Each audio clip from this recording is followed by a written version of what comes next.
morning, ladies and gentlemen, and my apologies that we have started this morning session a bit late.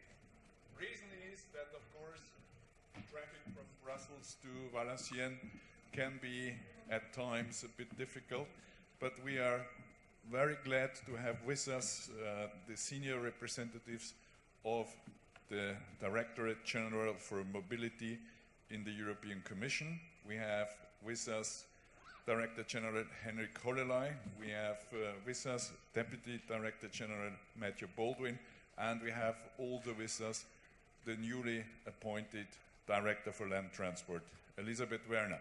Now, as we are a little pressed in time, I spare you most of what I wanted to say this morning on summarizing yesterday.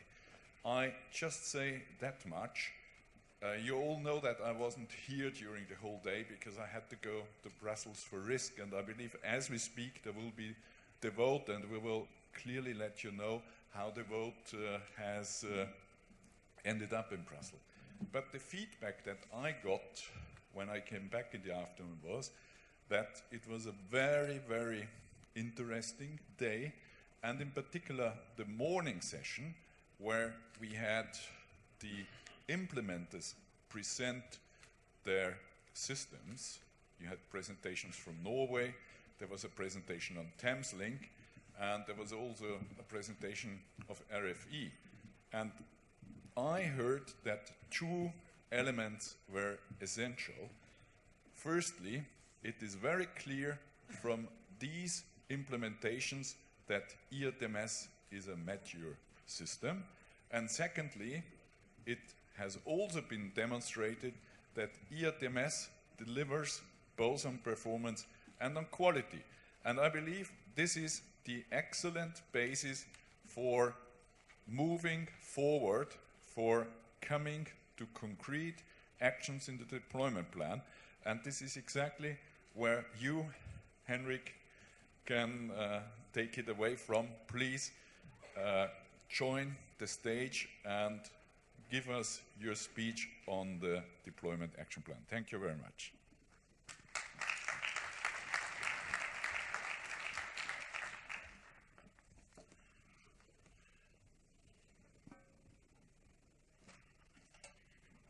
Thank you very much, Josef, and good morning, ladies and gentlemen. It's a pleasure to be here.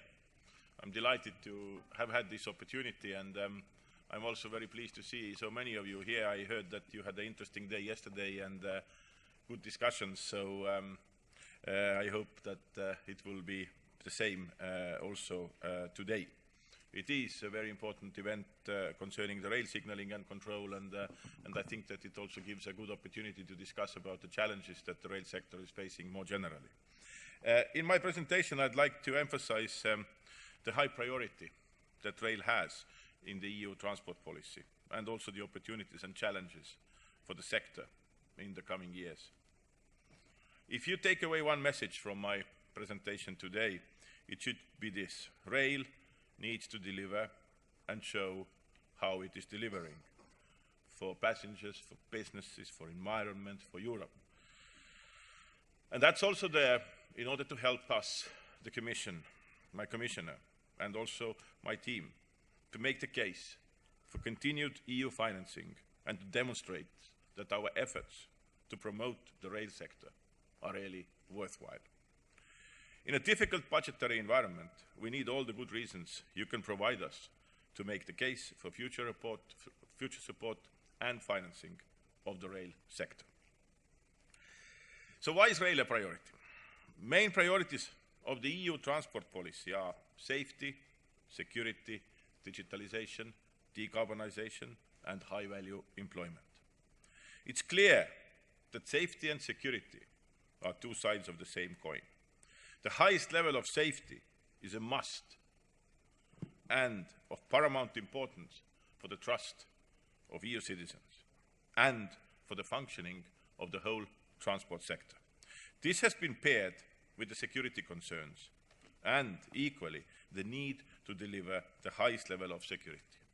It's a real challenge, but we must rise to it, and I think that we are all very well aware also of the developments we have seen over the last years, where also, unfortunately, rail sector has not been unaffected. Likewise to that, digitalization and the decarbonization of transport are two sides of the same coin as well. It's a different coin, but they are the same. They are future-oriented, and unless a lot of effort is put into this, we would not remain competitive in the future, and we would not earn a license to grow as a sector. Transport is responsible for about 25% of all the CO2 emissions, and out of this, the share of rail sector is, by the way, less than 1%. So the rail sector, from that perspective, should be a very good option and is well prepared for the future. And it is the reason why Commission has put a lot of effort to support and promote the rail sector. However, it is important also that the sector itself recognizes this and also plays its part and is not going to rest in the laurels. Decarbonizing transport is a general priority as we want to meet the Paris commitments on climate change, and in order to decarbonize transport, it is clear that there has to be much more rail services in the overall transport mix. Currently, rail transport allows us to save between 2/3 and 4/5 of greenhouse gas emissions in comparison with road or air transport per ton passengers transported. This is notably true for freight, but also high speed on longer journeys. It's very efficient compared with other modes of transport. Rail is crucial to deliver efficiency across transport. It's impossible to tackle congestion in densely populated areas and industrialized centers without railways. And long-distance rail transport is soaring in strategic importance worldwide, as witnessed also by the enhancement of the Eurasian land corridor.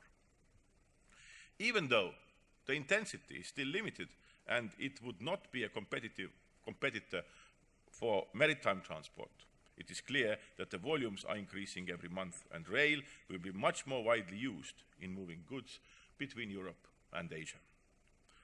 Rail and its infrastructure is a very important European asset and must be a crucial part of the efficient, competitive and multimodal transport network which we want to build.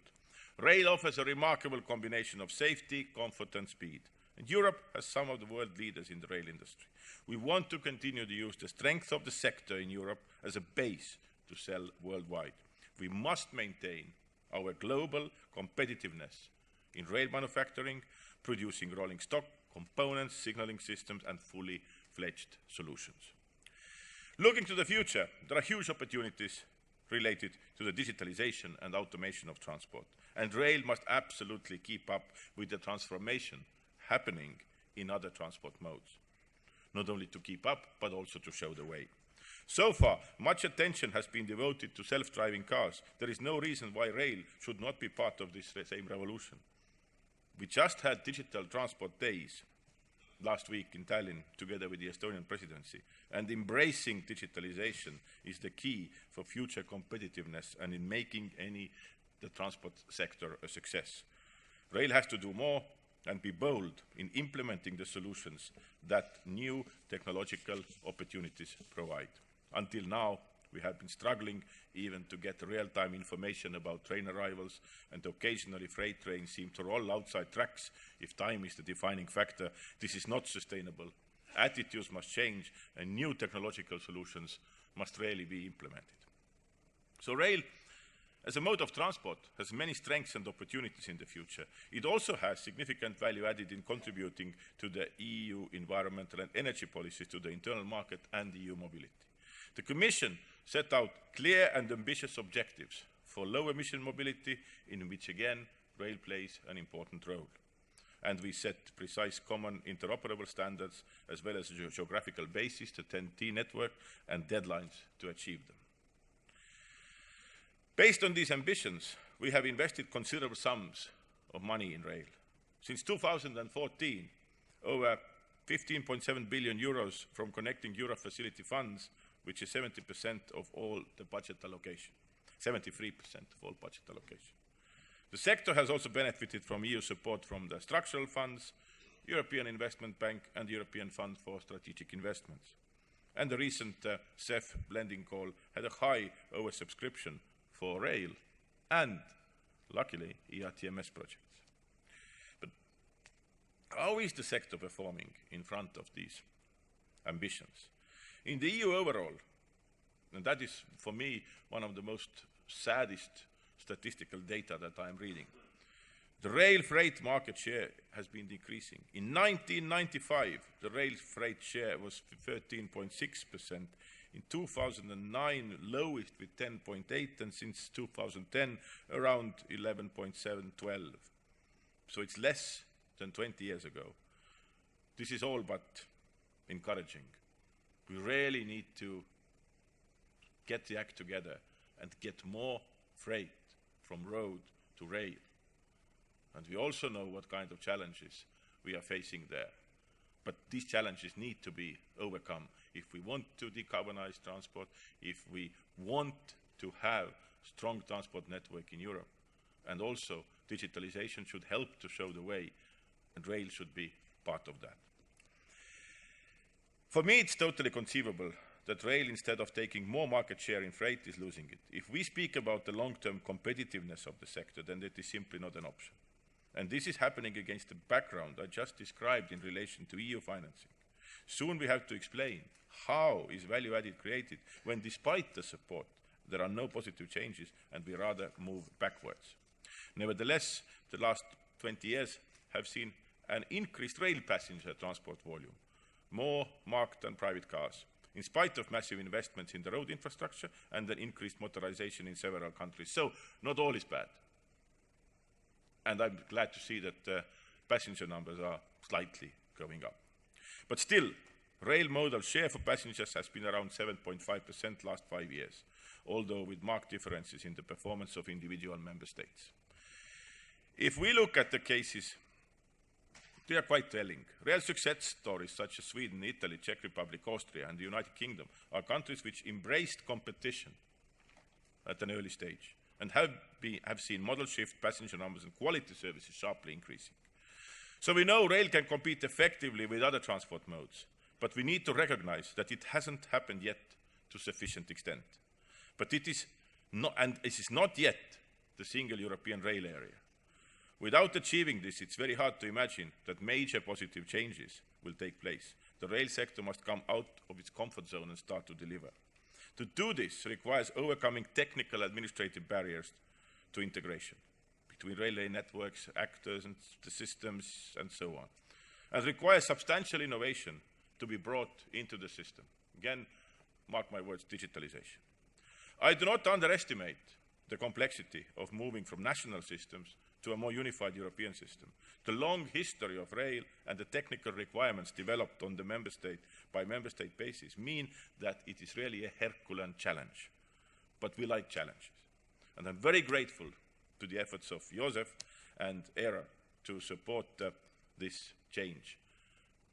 But let me be clear, continued EU support can only be justified on the basis of a rail network that is interoperable, underpinning the single market and mobility within Europe. This is the reason why we are now setting the conditions to reorganize markets and making the right investment choices for infrastructure and technologies. If the sector embraces these chances, there are major opportunities for the sector and the EU industry at the same time, also in the global context. I want rail to embrace these opportunities in order to compete successfully with other modes rather than ring-fence their territory and miss out on global developments. Turning now to the technological elements, the two cornerstones of technical innovation are ERTMS, a key requisite for interoperability and digitalization of railways. Both are key actions to enhance the performance and reliability of railways, as well as to integrate railways in the logistics chain for freight passengers to enjoy a multimodal experience. For ERTMS, we are now at a crucial moment.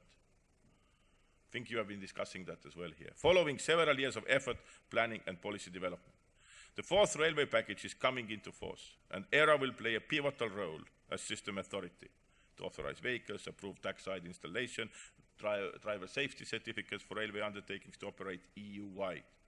This will simplify the hurdle of over 11,000 national rules that make EU rail so complex and which clearly hinder the effective interoperability.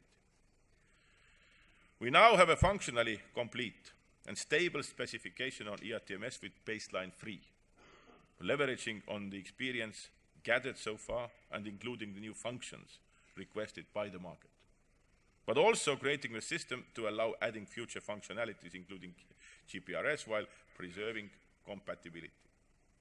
The ERTMS European Deployment Plan sets clear targets until 2023 for deploying ERTMS along the 10T corridors. And these major steps are necessary, but not sufficient for ERTMS to underpin a truly interoperable network. And let me stress the word interoperable again. This is not an option. This is a must. The recent Court of Auditors report also highlights the nature of the challenge. Deployment is too slow, costs are too high. That is why I believe it's crucial for the Commission and ERA, in partnership with all stakeholders, to work together cooperatively to commit to deployment that delivers this. The 2016 and very important ERTMS Memorandum of Understanding, and building on that, now we have the action plan, tabled on Tuesday by the Commission, which would define the measures, timing, roles, responsibilities for a harmonized, efficient, and effective ERTMS deployment. The action plan, what you also have all been consulted of, and hopefully you have proactively participated, will be presented later. But I want to set out 5 broad principles now.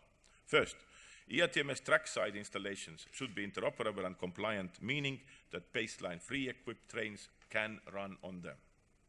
Secondly, the onboard unit needs to become a more standardized and commoditized product to drive costs down. Costs are high. We need standard solutions. The onboard units definitely have to become cheaper and more standardized. More efficient testing and validation processes should be put in place to give better time and cost constraints and better time and cost certainty in deployment. Fourth, ERTMS has to be maintained in a reliable and consistent manner. Avoid islands of frozen specifications. Again, the maintenance part is very important. And it's also important that we would have a simple updates and not complicated ones. And it is very easy to do now within the digital solutions. So we need to be ahead. And the necessary support should be provided at European and member state level to address genuine investment bottlenecks to accelerate deployment. We need all these elements to make ERTMS a successful EU industrial product.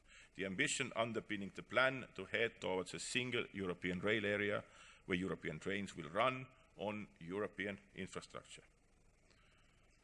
This vision will go together with an increasingly competitive EU rail industry.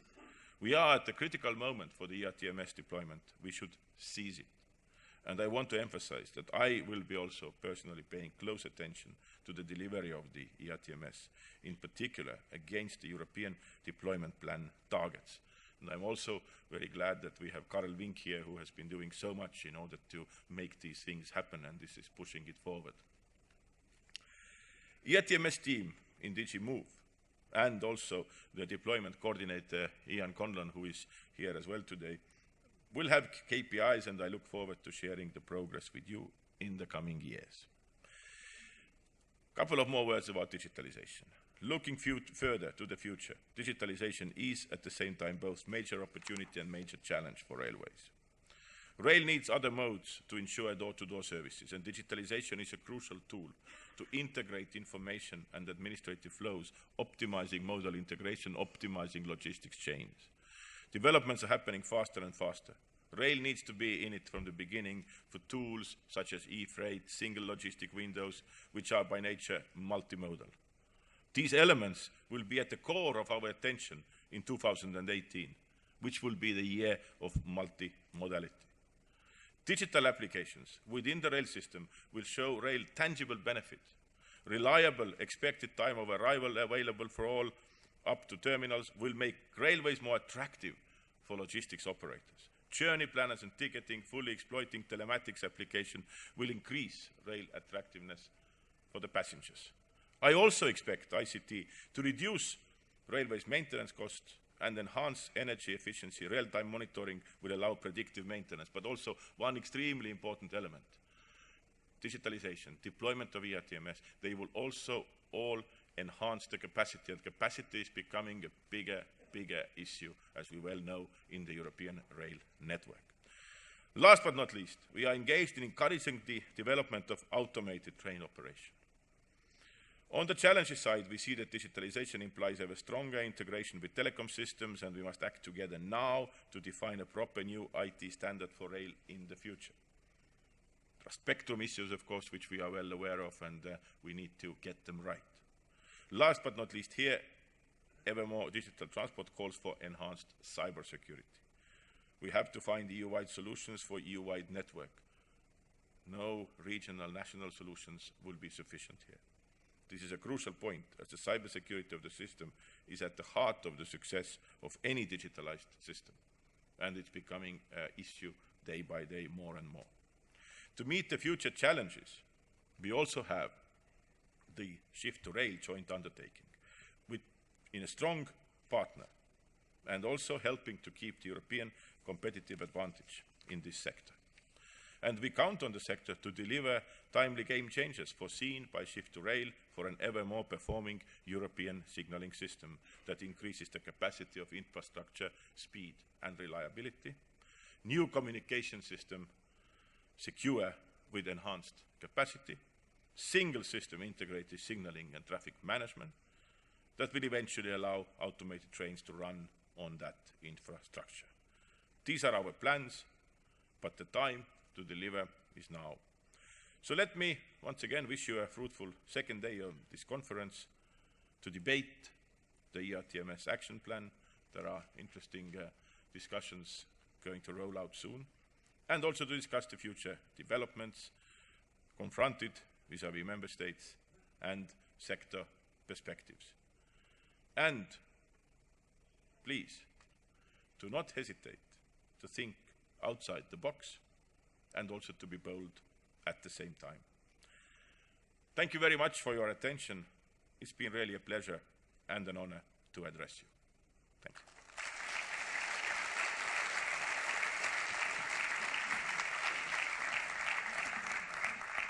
Thank you very much, Henrik, for this really motivating speech.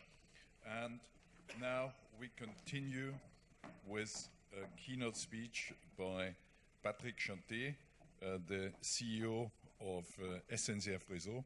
Monsieur Chanté, vous avez la parole.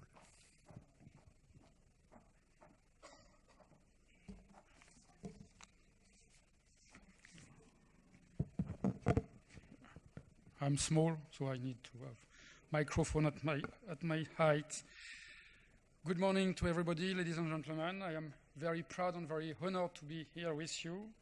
And I would like to thank Dr. Josef Doppelbauer for organizing this Ccrcc. I saw that in SNCF we had the monopoly of acronyms. It's not true. And to give me the opportunity to present to you how ERTMS will be rolled out in France and how we see it. I will address 3 points. First, why interest in ERTMS? Second, how do we plan to do it in France? And third, why ERTMS should not be viewed only as a control command system, but rather as a key component of a new paradigm for operating a train system. So, first, why to invest in ERTMS? Obviously, legacy signaling systems were invented far away now in the first half of the 20th century. They have been obviously tremendously useful, but now they are viewed as rigid, as they do not maximize the use of the existing infrastructure. With ERTMS Level 2, we radically change the train control command system, and we enable two major improvements. First, a significant improvement in service quality, as ERTMS Level 2 take into account the real braking and accelerating characteristic of trains. In case of disturbances, the train can return to a nominal situation much quicker than with legacy system. And the second improvement is obviously a reduction in the headway between trains. So which means that on a given infrastructure, there will be much more trains, and this is particularly useful on congesting lines. So, with such an important increase of performance, it is clear that ERTMS Level 2 is our future, and I plan, obviously, to develop it as quick as we can in the French system. But the main issue, obviously, is the transition between the legacy system and the new system. We have to invest in this new system, and like all new systems, it is expensive. The report of the European Court of Auditors highlights it very well. 80 billion euros by 2030, 190 billion euros by 2050. At the same time, infrastructure manager must maintain and renew the existing system, which happens to be quite old. As it is old, it is often out of order. In France, more or less 2/3 of the delays caused by the infrastructure are due to signaling systems, signaling problems. And this is why it's of utmost importance for the European Commission to support ERTMS, including financially, if we want to roll out ERTMS Level 2 quickly. It's also extremely important because ERTMS Level 2 creates the European standards. Not so much as of interoperability, which is obviously the basic of ERTMS, but more because it creates a pan-European standard on industrial matters. Today, we have national industrial standards on national markets, which are at the end relatively small, even in France, even in Germany. Tomorrow, with the European market, costs will decrease and the railway mode will become more competitive. So now, how do we plan to do it in France? First, today, we have opened more or less 1,000 kilometers of lines with ERTMS Level 2 in the past 2 years. On ERTMS Level 1, we have more or less 500 kilometers. So the challenge for us, and that was done basically on new lines, new high-speed lines in particular. So the challenge for us now is to roll it out on the existing infrastructure, on the existing lines. So we are actively working on preparing two major projects, one on a conventional line, one on a high-speed line, which are pilot projects, but due to the size, they are also industrial projects. The first one is a pilot is between the Paris and Lyon high-speed line. Today, the rollout of ERTMS and other connected investment on interlockings on the station will able to increase the capacity of this high-speed line by more than 20%. And therefore, to postpone any construction of new lines, as we know that Paris to Lyon is overcrowded, is overcongested today. So the ERTMS Level 2 deployment on Paris-Lyon will allow to postpone any major investment of new lines. And in terms of investment, on ERTMS we talk about hundreds of millions of euros. When we talk about a new line, it's in billions of euros. So we see the difference of financial impact. For conventional lines, the pilot will be the line between Marseille and the Italian border, Ventimiglia. This project is an excellent opportunity to benefit from synergies between the rollout of ERTMS, the necessity to increase the performance of the line, punctuality and capacity, and the necessity to renew the existing legacy signaling system, which is out of date and which absolutely need to be renewed in the coming years. The experience that will be gained on these two industrial pilots will obviously enable us to accelerate the deployment, the rollout of the rest on the core network. To finish, I would like to share with you my conviction that ERTMS is not only about command control, but should be treated as a component of a much more ambitious project. Our British colleagues call it the digital railways. Our Swiss colleagues call it the smart railways. At SNCF Réseau, we have not yet given a name to this project, but we work on the same, and I was discussing with Deutsche Bahn this morning. We are all focused on the same, which is basically not only to work on the automatic train protection, but also to work on the automatic train supervision, on the automatic train operation, with the ultimate aim, being to have an autonomous train.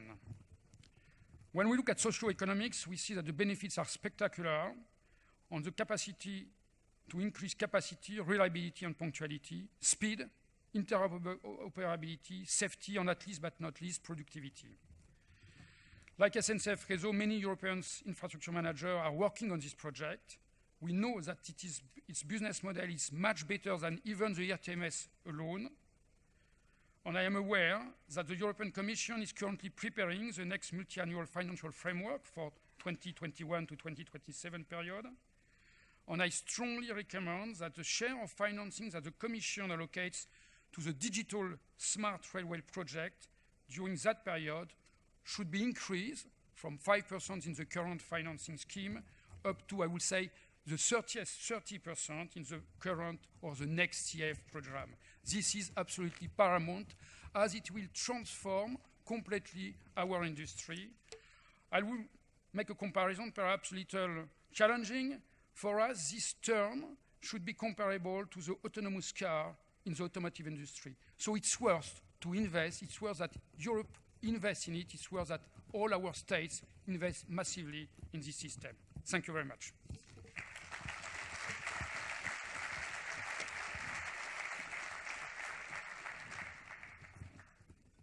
Well, thank you very much, Patrick Chanté.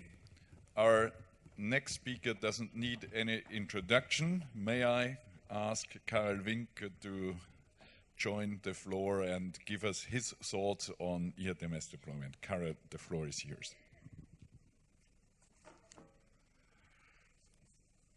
Dear friends, ladies and gentlemen, first of all, I want to thank Joseph for the invitation I had to talk to you for a couple of minutes. And before I make my comments, I would like to thank Henrik and Matthew and Elizabeth to be here, because I can say I'm 12 years with the Commission, but I've never seen a DG move so committed to the success of the interoperability than this one. So in that sense, I think their presence is very important in order not only to convince you, but also to bring you to the point of realization of this huge project. Today, I have decided not to talk about technical or organizational matters. I want to talk about us, about you in the audience. I want to make you aware, if it's needed, that the key success factor in our ambition to make an interoperable European railway system is not only technicalities or technical and organizational matters, but it is the attitude of all of us together and of each individual in particular. I have made several turnarounds of international groups, and the first thing I did when I had to turn around groups and looked at the personnel, the first thing I did was to look how many coordinators there were. And the first thing I did was fire all coordinators. Now, I'm 12 years with the Commission, I'm still here. So sometimes I ask myself, why? But more than 10 years ago, as you know, I joined the Commission, and I remember the discussion I had with the Director General at that time, François Lamoureux, who said to me in his no-nonsense way, I'm happy to have a businessman in the team, however you are going, and he used the words of Prime Minister of the UK, You are going to suffer sweat, blood, and tears in this environment to reach the goals, which in your opinion may look rational and evident. And he added, but rationality and evidence are words which do not yet exist in the European Rail Dictionary. I've never forgotten that conversation. However, although I had my moments of frustration and despair still now, I never had doubts that we would succeed in implementing the interoperable railway system, and look where we are today. Thanks to the work of many executives and colleagues, coming from all the stakeholders, you know, and we have secured today the necessary support and tools. And let me get through the list, because it's very important. The official agreement of the member states of the European Union and of the European Parliament to implement ERTMS as the basic system to reach interoperability. The software specification stabilized at the level of baseline 3, release 2, or the previous baseline 230D. The stakeholders have signed significant and important MOUs with crucial commitments. The European Rail Agency has been recognized as the system authority in the EU under the leadership of Joseph Doppelbauer and Pio Guido for the ERTMS and interoperability issues. The European Deployment Plan has been officially adopted. It includes very ambitious targets to be reached in the period 2017-23, based on the priority to make the RUs competitive on an efficient, compliant infrastructure in the European Union. And an action plan has been set up to follow up the implementation of the European Deployment Plan under the responsibility of Jan Cullen as the deployment manager. Now we may be satisfied with these accomplishments. And I must say I'm happy that we have an integrated plan, because goals without a plan remain wishes. However, I have experienced in my career that one can learn from problems, but we must also learn from achievements. And what should we learn? First of all, it took too long to get where we are. In the development of the system, we spent 4 years to define the baseline 230D, where from the beginning, we should have analyzed all the functions needed and then developed the baseline system. This lack of decisiveness at the start obliges us today, the sector, to live with 2 sets of specifications and to accelerate the action plan.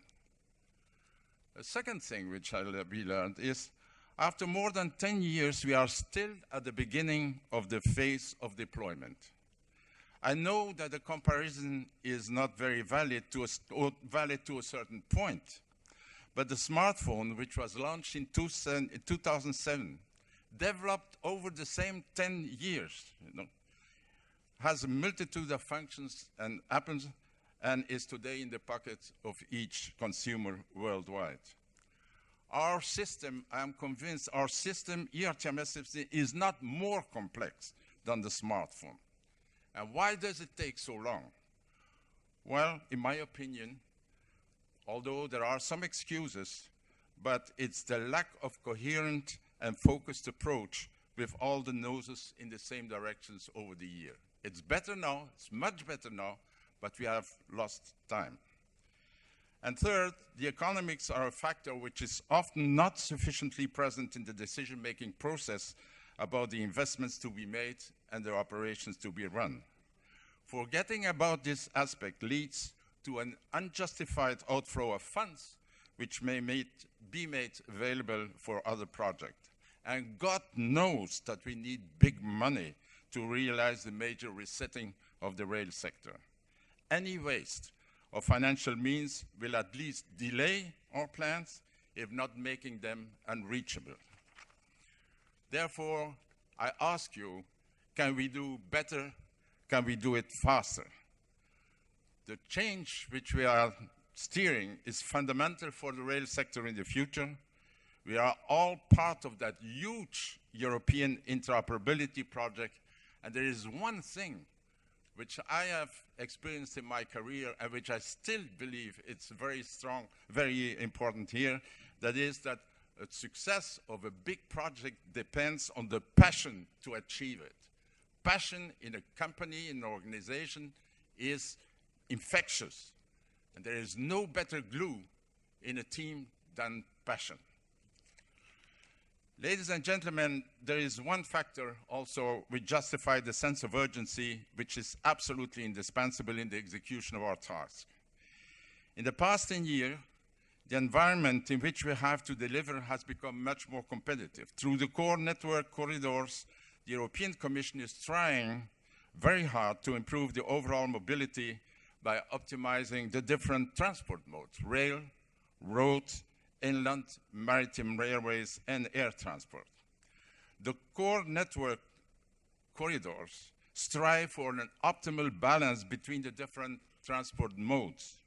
But to achieve that balance, rail must be competitive.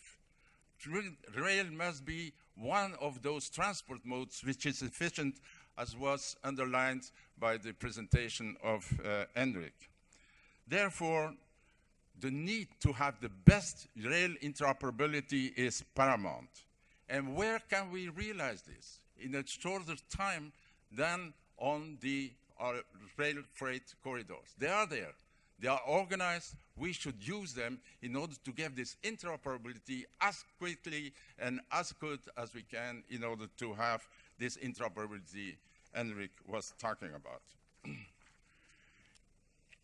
In the world of today, the sector needs a clear vision of the rail sector. And therefore, the basic question is, how can we, as a sector involving all stakeholders, tackle the challenge of delivering an attractive and efficient passenger and freight service? The European Deployment Plan, supported by the related action plan, is part of the answer. It covers the ERTMS issues, but we must go much further. By my own experience in the private industry, the right decisions are linked to having the guts to ask provocative questions, like, how are we matching our words and deeds? Does the stakeholder understand and accept the implication of the commitment to cooperate? Is the European industry prepared to get closer to the infrastructure managers and the railway undertakings, not in the traditional buyer-seller relation, but in a coming striving to deliver the requested quality infrastructure and rolling stock equipment and services? Are the NSAs and the NOBOs really ready to consider the interoperability requirements as predominant compared to existing national rules?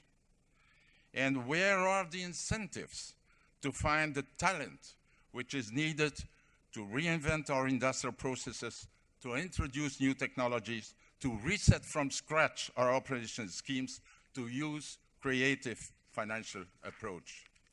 And do not tell me that that is music of the future. It is not. We shall be confronted with some of those related issues in the coming 5 years. That is the reason why the Commission decided to fix the first phase of the deployment plan over the period 17-23. We must commit ourselves all together to reach the goals which have been given. Progress only takes place outside the comfort zone. It is much easier for all of us and each of us to stay in that comfort zone. But are we really sufficiently aware of the risks this represents for our railway sector?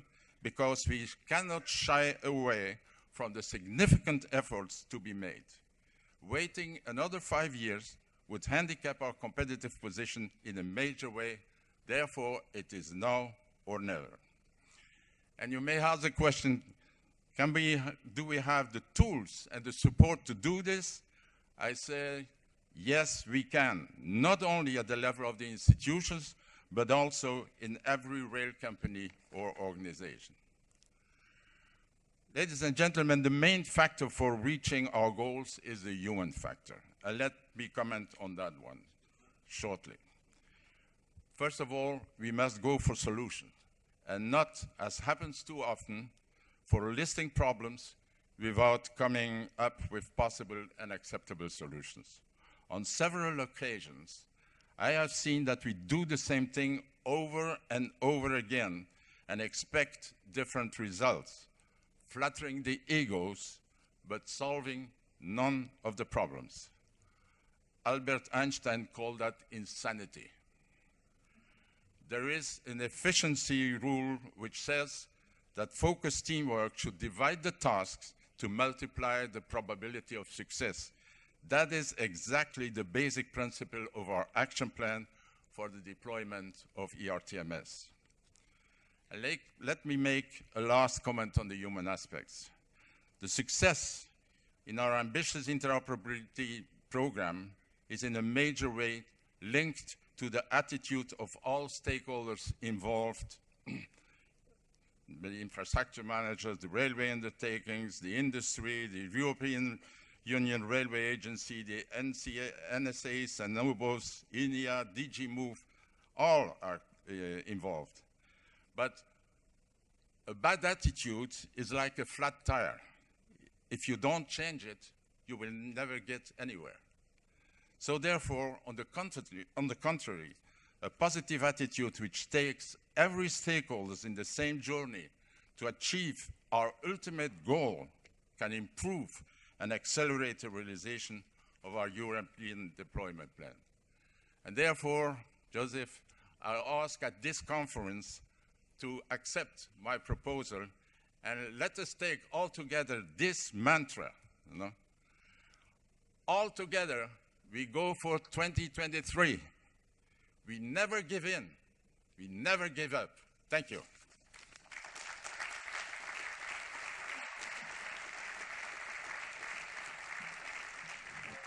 Well, thank you very much, Karel, for your passionate speech. And I would like to thank all three keynote speakers very much, because you have clearly explained to us why we are here, why ERTMS is essential, why ERTMS contributes to interoperability for a sustainable transport mode that is rail. Thank you very much again, and give a round of applause again to all keynote speakers. Now, while you are in the mood of cheering, I have some other good news for you. I just received the news from Brussels that the vote on the implementing act on vehicle authorization has just passed, and it has passed with a very significant majority. So now we are really on the way to the fourth railway package. This was the major blocking stone that we had. So thank you all who have contributed to this.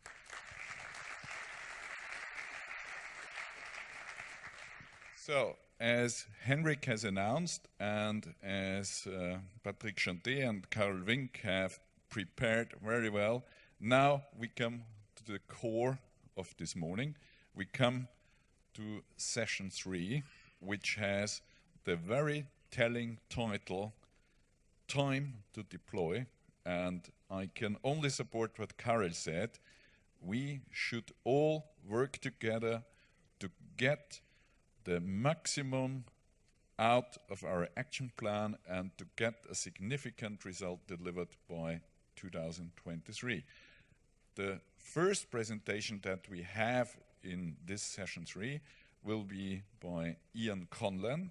He is the deployment coordinator in DG Move, and Ian will introduce the deployment action plan to us. Ian, please.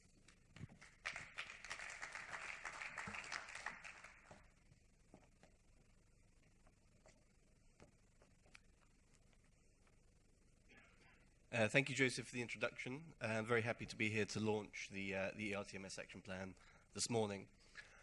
The plan is now published as a Commission staff working document, and it's entitled Delivering an Effective and Interoperable ERTMS, The Way Ahead. It can be found on the DG Move. It can be found on the DG Move website, so the link will be on the final slide of the presentation. And there are, if you haven't already obtained them, there are brochures with the finalized text at the entrance and around the building. So in this presentation, I'll briefly set out the context for the plan and the actions within it. And of course, I'm happy to discuss in detail during the rest of the day or following the conference. So, the context.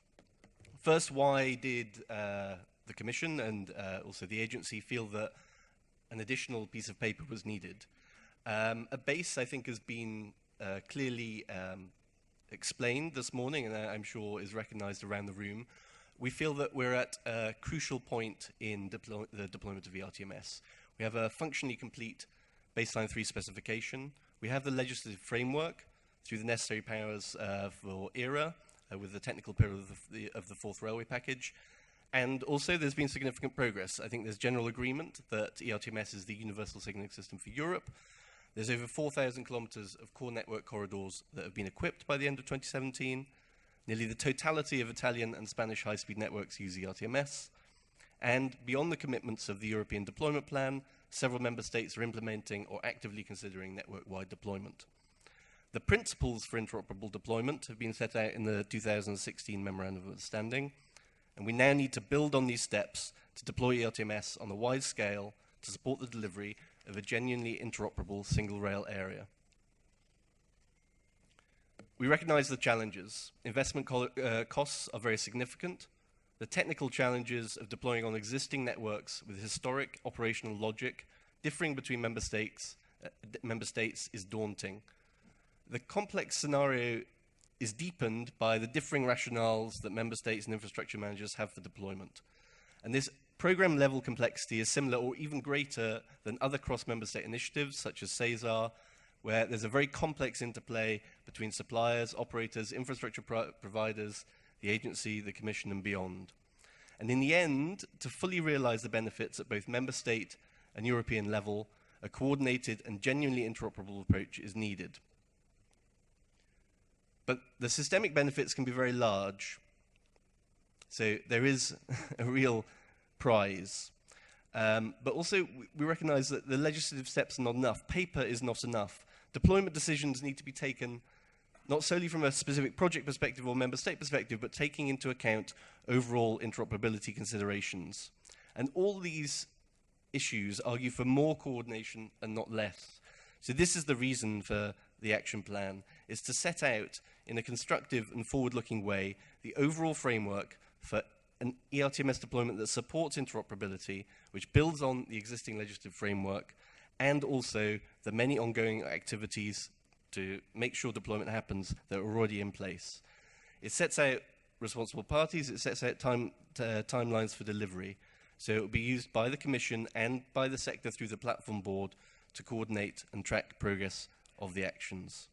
So I hope the context for the document is clear. Now to give some detail on the plan itself. As Director General Holley has already highlighted, we've identified a number of steps which are necessary for ERTMS to support interoperable deployment.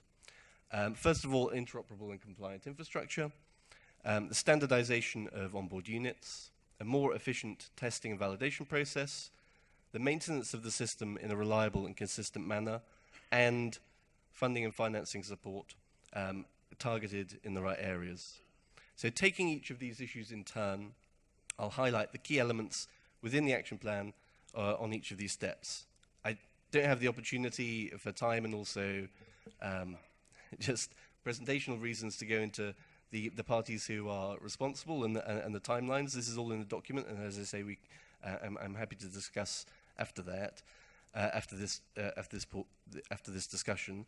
What I will set out now is a relatively high level some of the sub-actions within these key areas. So for interoperable and compliant infrastructure, the key issues are these. First, that new infrastructure is delivered based on the timetable commitments in the European Deployment Plan, and that compatibility with baseline 3 trains is ensured through the approval process of the agency as enshrined in the 4th railway package. And the overall progress, as mentioned by Director General, will be measured through KPIs, which we're currently establishing, and we'll look to make those available in the future. Also, there should be a clear view, where appropriate, of the dates of decommissioning of Class B systems. This is, in the first instance, provided through the national implementation plans. Then, with existing infrastructure, so existing infrastructure which is already deployed ERTMS, i.e. pre-baseline 3, here we're looking that that infrastructure is assessed against the baseline compatibility assessment reports, and where incompatibilities are identified, corrections should be implemented.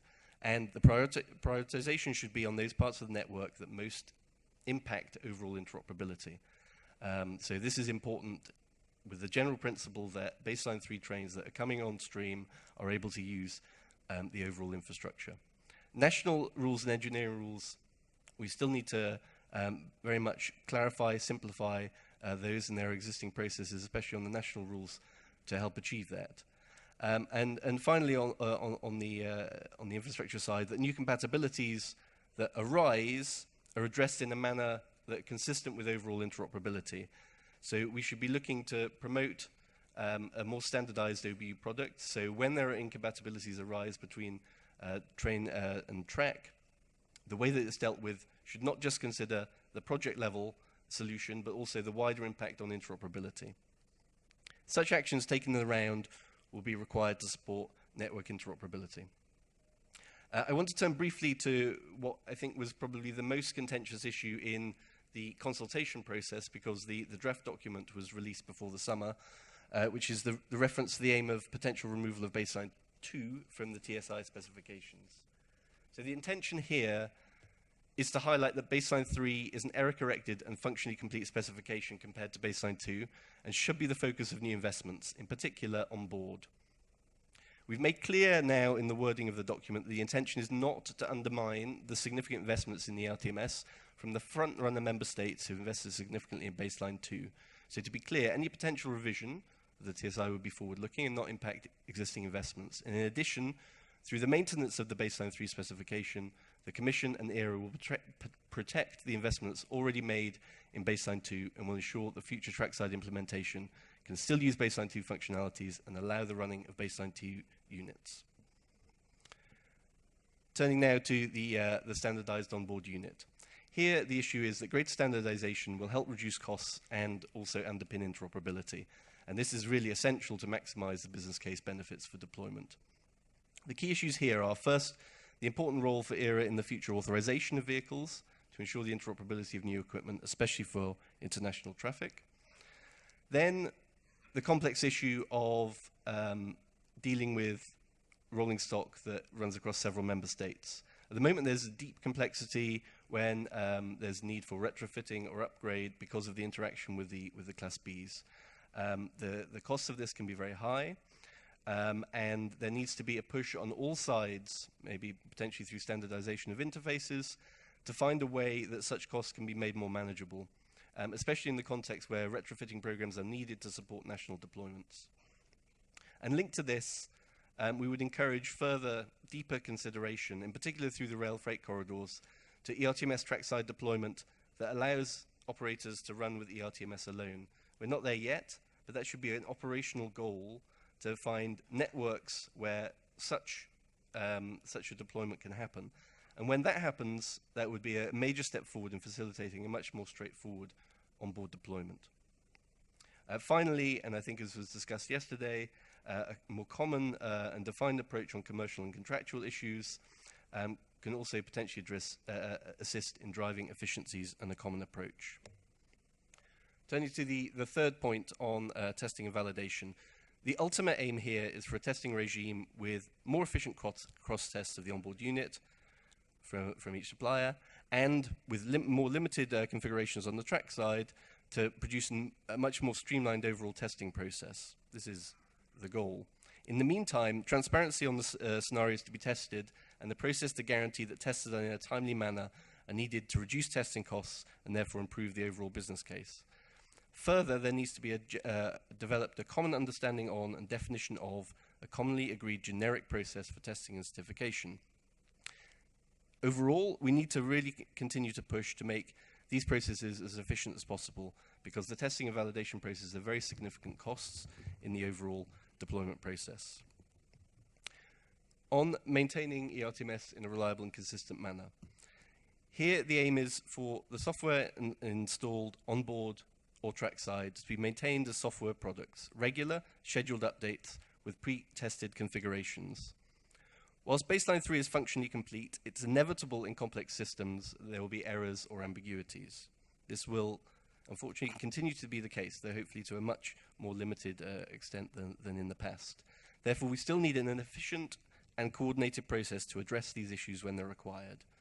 So the current process to deal with this has been set out in the recently released opinion, and this is a test case to develop a more coordinated approach. And in particular, you know, the main issue before we discuss issues of principle about what investments are needed where and who buy, we need to gauge the scale of the issue, in particular on trackside mitigations.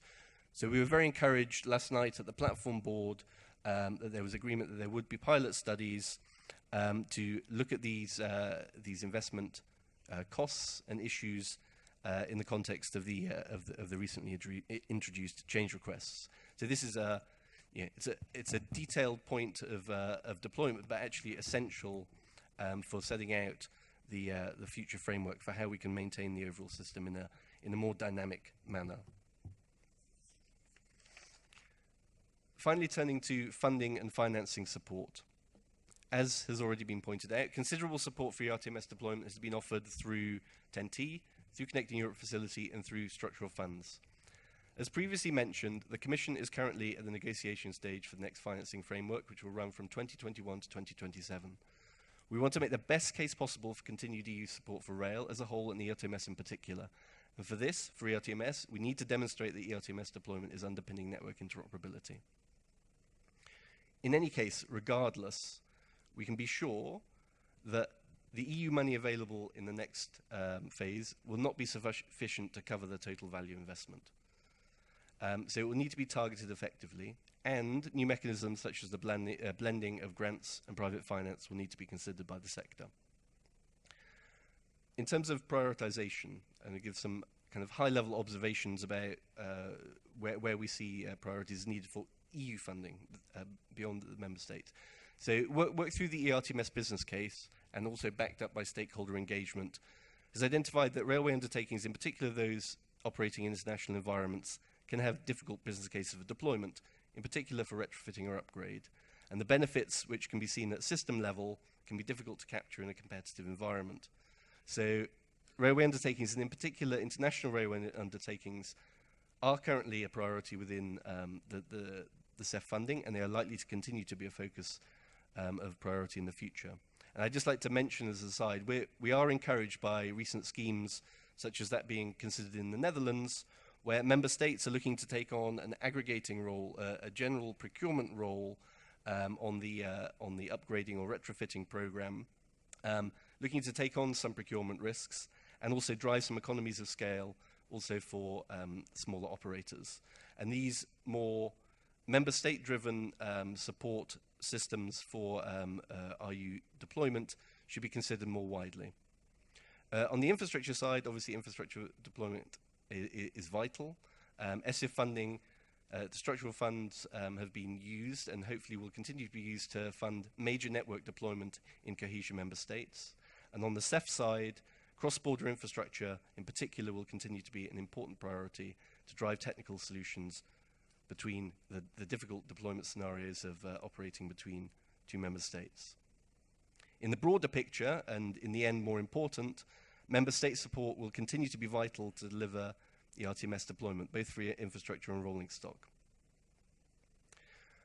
So I've just highlighted a relatively high level the sub-actions within the action plan. As I say, it's overall the view of the framework required for ERTMS deployment to support interoperability. We're very happy to discuss, take forward. There are structures in place to monitor in future, and we will happy to come back the conference next year to report on overall progress. I highlight here where the action plan is at the moment. It will also be on the EU Lex website in the next couple of days. Any questions, very happy to take them during the lunch break, or you can contact me on the email address provided. So I thank you very much for your attention, and I look forward to working together in the future to deliver ERTMS to support genuine EU-wide interoperability. Ian. Well, thank you very much, Ian, and please join me here on stage because we will have a Q&A session right after. Now, we are coming to a very important factor in deployment. We are coming to the contribution of rail freight corridors, and our speaker is Guillaume Confet-Morieux, representing the rail freight corridor North Sea Mediterranean. Please, monsieur. Okay. Thank you so much, Joseph. So it's for me a real pleasure to be here. So sorry, my name is quite hard to spell, but not as hard as the new name of the agency. So I first want to thank you, Joseph, Karel, and Jan, to leave me the floor to speak as a representative for Rail Freight Corridor Rhine-Alpine on North Sea Med. So we have prepared a view on how we see the European, the ERTMS Deployment Action Plan, and that's what I will present to you today if I manage to use the tool. Okay. So first of all, maybe a first slide on the role of the rail freight corridors. So we see us as a cooperation grouping of infrastructure managers, allocation bodies, around various stakeholders. So we have executive boards with member states, European Commission, of course, management board with 9 infrastructure managers and allocation bodies, railway, the RAG, so Railway Undertakings Advisory Group, with nearly 25 railway undertakings concerning the rail freight corridor North Sea Med, and group of terminals that we also regularly meet and have a continuous exchange with them. So the aim for us is to develop the rail freight in our lines, and our main role is to be a dialogue platform for all the stakeholders, act as an alert maker and moderator for the issues raised by the stakeholders, and act as a forum to address the technical issues with impact on operations tackled by the stakeholders. So for that, we have developed several working groups. We have steered those working groups. And out of ERTMS, we also have capacity working groups, temporary capacity restrictions, etc. So we, as Rail Freight Corridor North Sea Med and Rhine-Alpine, have a real ERTMS ambition. So as some of you may know, we were first created to develop this ERTMS vision in the future, and then we included as well the capacity, the capacity part. And now I put here 2 examples. The first one is from Rail Freight Corridor North Sea Med, with the equipment plan end 2020 for the line Anvers-Basel. That is our most important line, and then continuing to Italy. And the very important news for us is that now we have implemented in Belgium, Luxembourg, Switzerland, and at all the French border points of the corridor.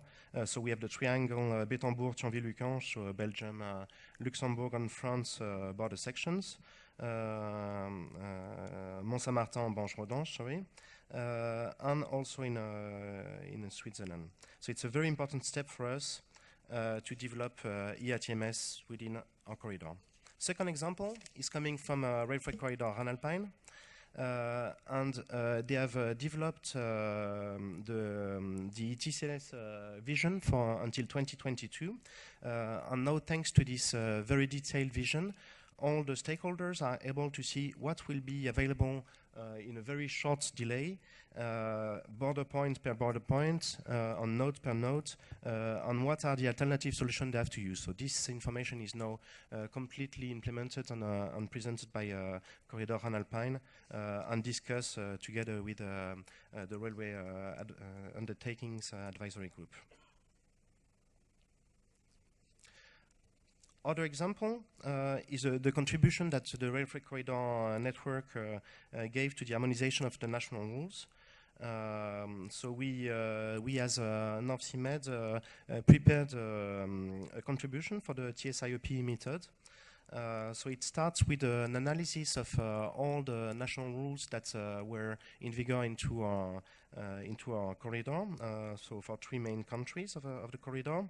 And we started to analyze the discrepancies between each countries and started to check whether some of the rules were adding some operational issues.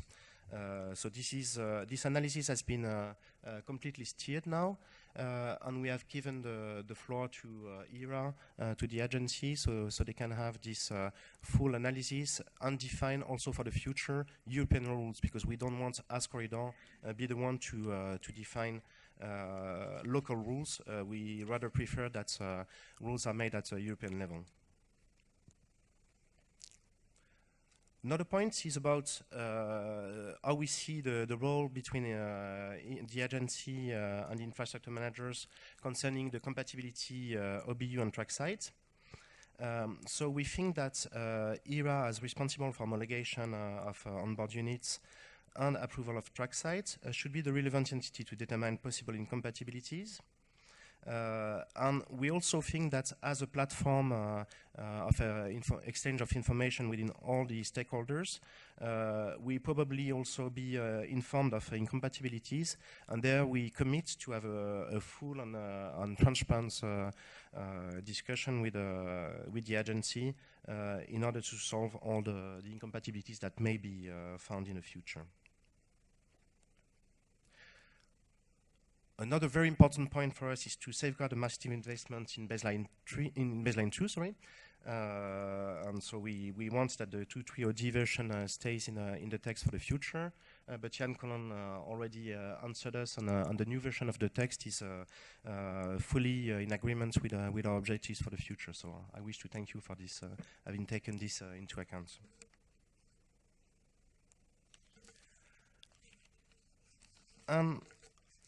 A small point also concerning fundings.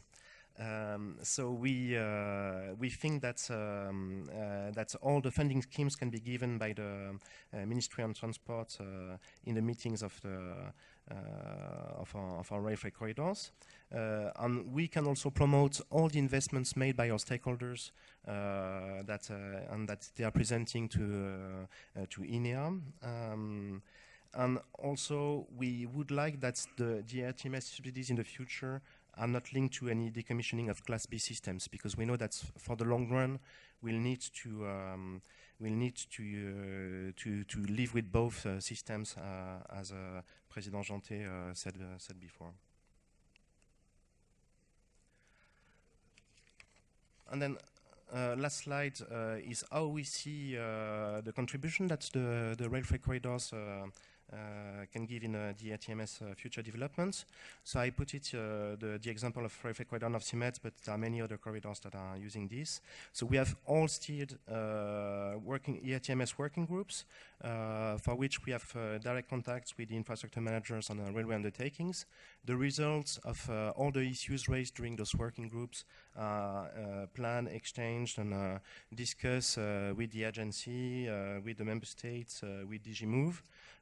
So I think here it's a good illustration of the platform of exchange we can have for ERTMS. So that's all for my slide. I will just finish with a quote of Albert Einstein, as Karel Vink already had one. I have another one that is that I thought also good. He said, I never think of the future, it comes soon enough. Well, Karel, Albert, if you were talking about ERTMS, future is starting now. And for all the people that are here around this table, we will also need your support, your expertise in order to develop ERTMS, and also your funds in the future. Thank you. Thank you very much, Guillaume. May I also invite you to join us on stage. Now we are coming to the next part, which is the rail operator priorities, and I'm calling all three to the stage right away. So I'm asking Nicola Furness, representing EIM, Lindsay Durham, ERFA, and Lieber Lochmann from CR on stage, and give us your contributions. I believe, Nicola, you are supposed to start first, but I invite the three of you already to the stage. So, please, Nicola, the floor is yours.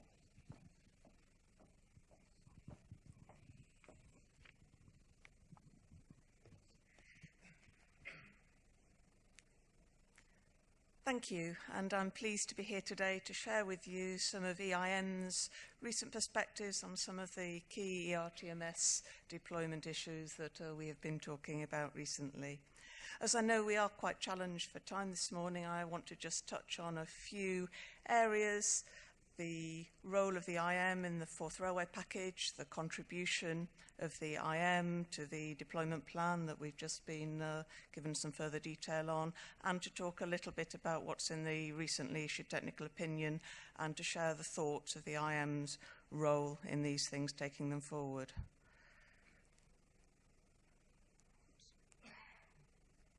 Okay, to start with the role of the IM in the fourth railway package. Well, we see our role as quite simple, really. We need to build and maintain our infrastructure, of course making sure it is TSI compliant, and we need to publish the results of the work we've done in the infrastructure register.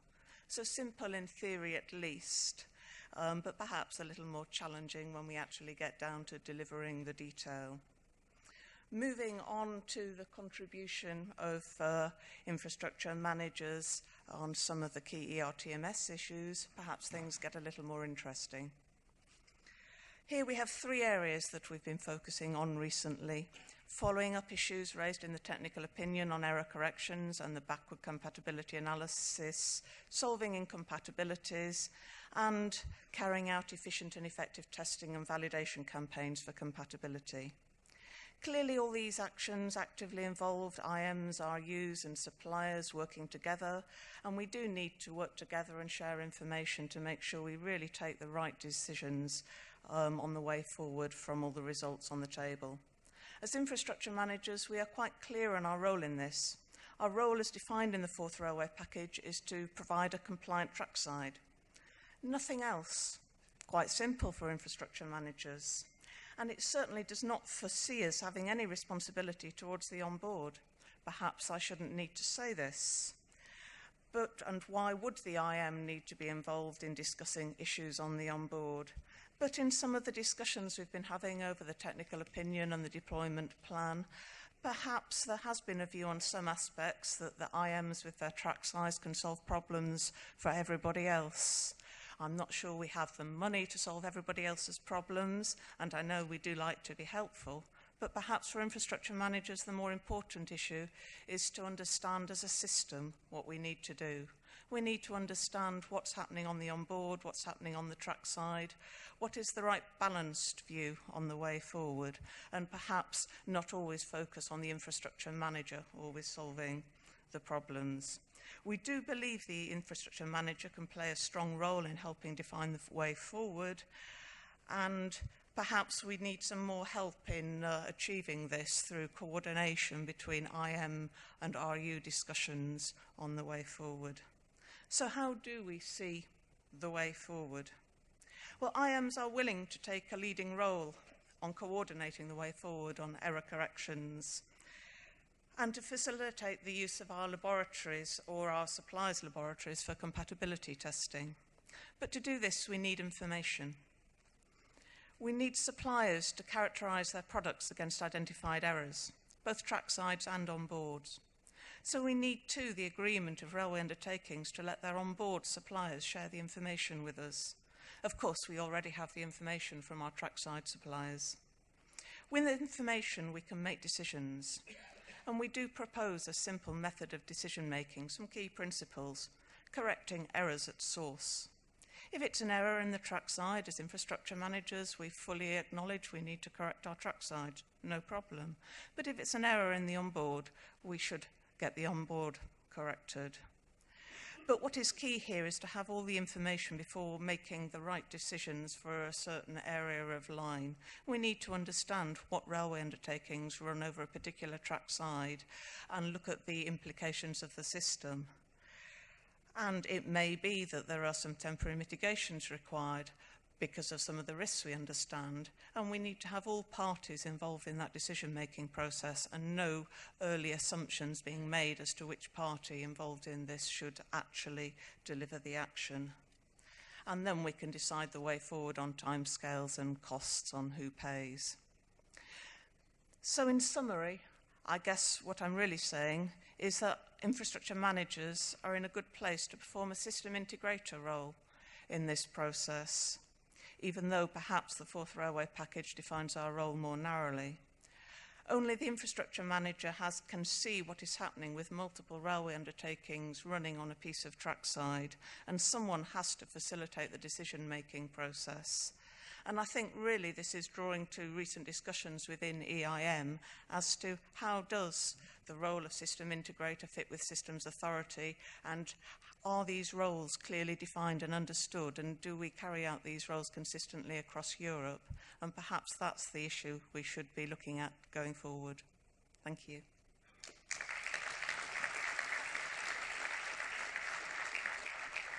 Thank you very much, Nicola. Now we will listen to the perspective of ERFA. It's Lindsay Durham who takes the floor next.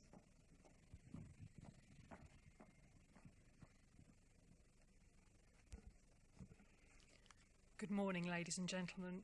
I'm the current chair of ERFA, and for those of you who don't know, let's try that. We'll get onto my slides. Oh, so I think the slides are the wrong way around. I think I've broken it. I'll carry on talking for a little while, hopefully. Something may happen. Okay, so ERFA, for those of you who don't know us, represent the independent rail freight sector across Europe, across the whole rail value chain, both railway undertakings, wagon keepers, leasing companies, freight forwarders, and national rail associations who represent those groups. Our main objective is to grow rail freight modal share through making the rail freight sector more competitive. So the focus is on the customers, making the product cheaper and improving the service for them, so they want to use rail more. Aha, I have some slides. So what are our members saying about ERTMS? They really support the long-term vision. They really need interoperability, and they need it quickly. It's a real challenge for our sector at the moment. But they are concerned about the transition, that costs may increase in the interim while there's ERTMS and other systems in place.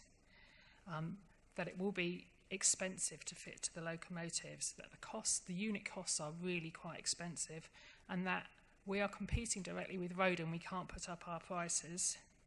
So, and also that the system needs to work across borders. Nearly all of our trains move across borders. So, as a football fan, I thought I would approach this as if I were the manager of the ERTMS team. So who do I want on my team? I want all the players, and I want them all to be working together with the same aim. And what are those aims? What are those goals that we're aiming at? Improve safety, that is a given, that's a really important factor, and that's rail is already a lot safer than road, but we must keep ahead.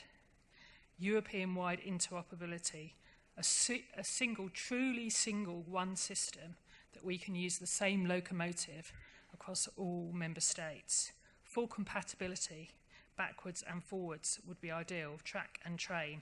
We recognise that's challenging in the sort of transitional phase, but at the moment our members are facing, having already invested in equipment, having to buy new hardware. So it's really important that we all aim to reduce the system costs, to also increase rail capacity, because hopefully we are going to achieve modal shift, to always focus on our competitor road. What are they doing? We're very soon going to be seeing autonomous vehicles, and we've got to be thinking how we can compete to increase modal shift to rail, and we need to accelerate the change to keep up. We should only shoot at the goals. We mustn't fight amongst each other. We must all work together to aim for the same thing, to focus on the outcome, ultimately modal shift to rail. Full signal interoperability is a goal worth shooting at. We are nowhere near it at the moment, and it would help the system hugely in the long term if we could achieve it. We need a clear deployment strategy, not one that's always changing, so that the players can start to invest on the basis of the strategy. And we need to focus on interoperability on the corridors. That's already been mentioned, but it's no use having bits and bobs of lines fitted on corridors. We must have a whole corridor that works across the borders. So there's no point having a lovely green and lush grassy pitch if your players don't have any balls. ERTMS is a system solution. Track and train fitment must be coordinated. There's no point having infrastructure without trains. It won't work, believe it or not. There must be a way that track and train should be focused to be invested in at the same time. Now, this may be a public-private joint effort, but it must be the focus. It must be recognised that there is a transitional phase.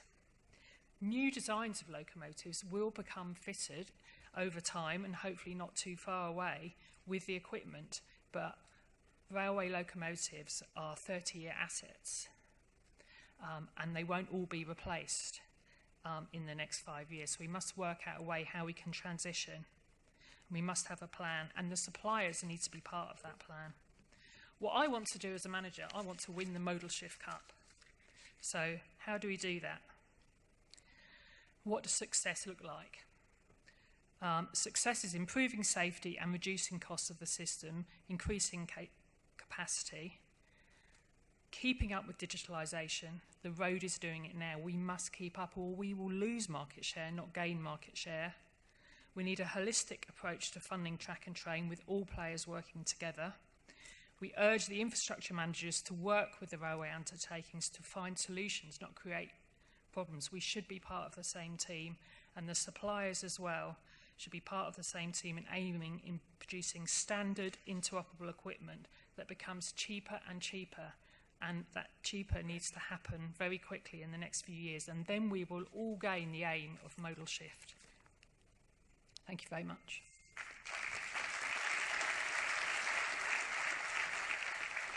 Thank you very much indeed, Lindsay. And now we finally come to CR, and I hope the slides will be back again for Lieber. Thank you. Thank you very much, Joseph. And good morning also everybody from my side. And from the side of we'll be talking about the system, from the system integrator perspective, the system representative, because we are happy that within the CR we have all the players. So we have the infrastructure managers, we have the companies that, and I have to make a side note, almost 30 years ago, we are going to celebrate, the 30th birthday of ETCS in a few years from now, because there used to be there was a UIC project starting in 1988, 1989 already.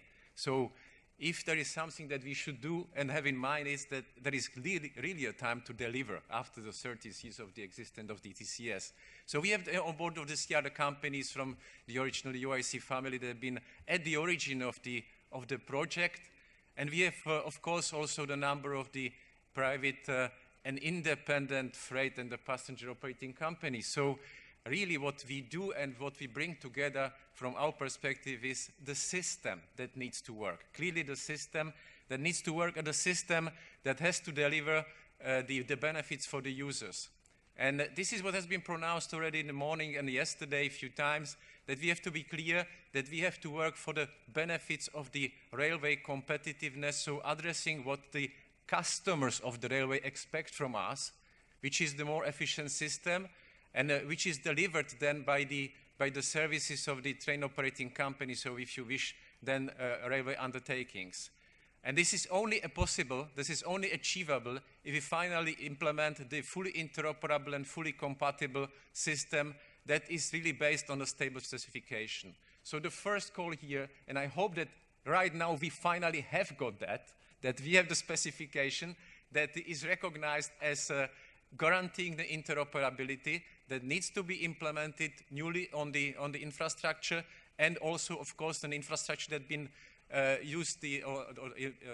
installed on the basis of the previous versions that will be upgraded to be compatible with the new specification in order to have the principle of the once authorized on board capable to operate everywhere on the TSI compliant infra.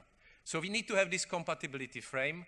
We of course need to have the concerted migration towards this compatibility frame, and the interoperability is much needed. And we need to have the optimized economy. Then I fully share the views of Nicola Lenzi before. We need to have the right economic balance put in forward in order to achieve that concerted migration towards the unified interoperable system in Europe based on the stable specification. That's the priority, and that's the priority that we need to achieve, as I said, for the sake of our customers, because otherwise we are not going to win, we are going to lose. That's why we need to be quick, and we need to proceed. Now the second is, and this is where, again, if I go back to what happened in the beginning of 90s of the last century, I mean, the ETCS, those time called ETCS, later on we migrate to ERTMS, it was a digital technology because it was IT-based.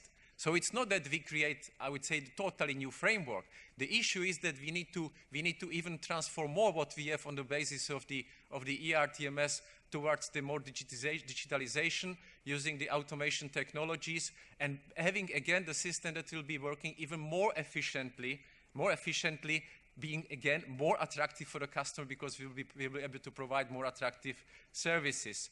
So what we have to do is that we have to guarantee that we have both those who have implemented the ERTMS first, connected with those who are coming with the implementation now, in order to create the entire system, having the long-term plan, having also the interfaces rightly done for the game changers that must come, whether we talk about the new communication system, whether we talk about the automated train operation, whether we talk about the satellite navigation, which is also an essential part in the further reduction of the cost that we have to invest on the infrastructure. That all needs to be based on the standard interfaces for guaranteeing that the game changers will not destruct the system but will enhance the system. And of course, what needs to be done as well, and I have to say that it's also my partial responsibility personally, since the CR is the partner in the social dialogue with the unions, we have to take care of the human factor in the whole game. Because the migration towards the digital system, migration towards the ATO, will mean that we will have to change the skills of the workers, of the mobile workers, but also, of course, the designers and the signalers along. So finally, it all can be achieved only, and I really appreciate the words of Karel Fink, if we all work together, and if we bring all the actors together into the group, so that we don't say that it's only one, or it's one part of the sector that is prevailing over the other ones or ruling the others. No, we have to work together for having the opportunities to deliver. So I'm happy to see that we have the stakeholder platform that is really bringing the essential players together, that is having the consensual view, or should have the consensual view, on the pragmatic path how we can deliver.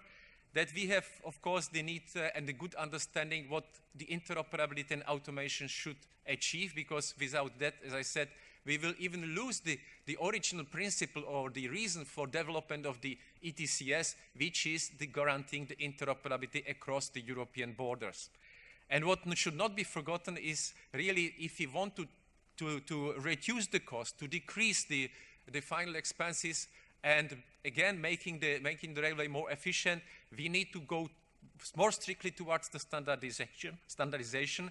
We have to go more strictly to the processes that will be making also the authorization cheaper, both on the trackside and on board. And I hope that's precisely after even today's vote and after what we will have on the trackside approval processes set will be achievable in a few years from now, that we will have a simpler, stricter, and the cheaper processes leading us to having the vehicles authorized and the trackside approved and interoperable. And because we will achieve that, we of course need also to have security that will be proper financing available. So it has been also said a few times, I really very much hope that the Commission will help us with shaping the multi-financial framework in the way that there will be a sufficiently robust budget for the grants in order to have deployment of the trackside ERTMS, and having also the right budget and the right possibility of the funding for the onboard in order to have system again working together, and a system that will make, well, I said that for the last time now, the railway more attractive for the customers. Thank you.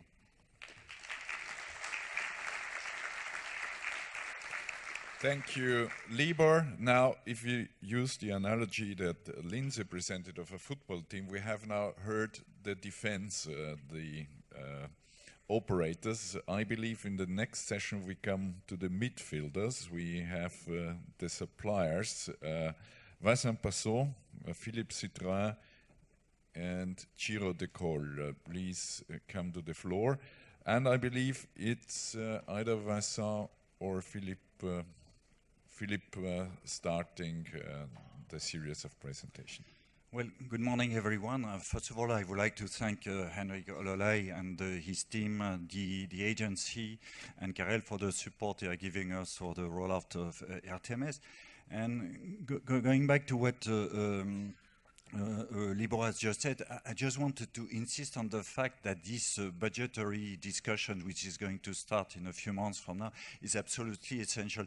This will not be an easy negotiation. I don't want to replace the member states and the Commission, but don't forget that in the next budget, we have the problem about Brexit, the money for defense, the money for the migrants, the money that will be required for other projects, and for example, the self-driving cars, which is organizing the extremely big lobbying in Europe. So my place, as you all have contacts with your transport ministries and your finance ministry, insist on the fact that we still need money not only for CEF, connecting your facility, we need also money for Shift Rate 2.0. So don't think that it will be an easy negotiation. And thank you for the support you will give to us. Because you have to know that recently there's been this special report on ERTMS from the European Court of Auditors. And what is important in this report is that ERTMS is acknowledged by the member states and the rail sector as the universal signaling system in Europe. But what has been said is the status of deployment in Europe is too low, and there is we know that there are some reluctance to invest from some member states due to the cost and the lack of individual business cases in most instances. But what is important is that we deliver actions to focus on deployment. And I think that the ERTMS Deployment Action Plan, which has been presented today, will be extremely important because it involves all rail stakeholders, and we are committed for, as far as the rail suppliers are concerned, to deliver. And also the important points about boosting financing. Now, Henrik Ololei has mentioned during his presentation the fact that it is absolutely important to have a digitalization of railways.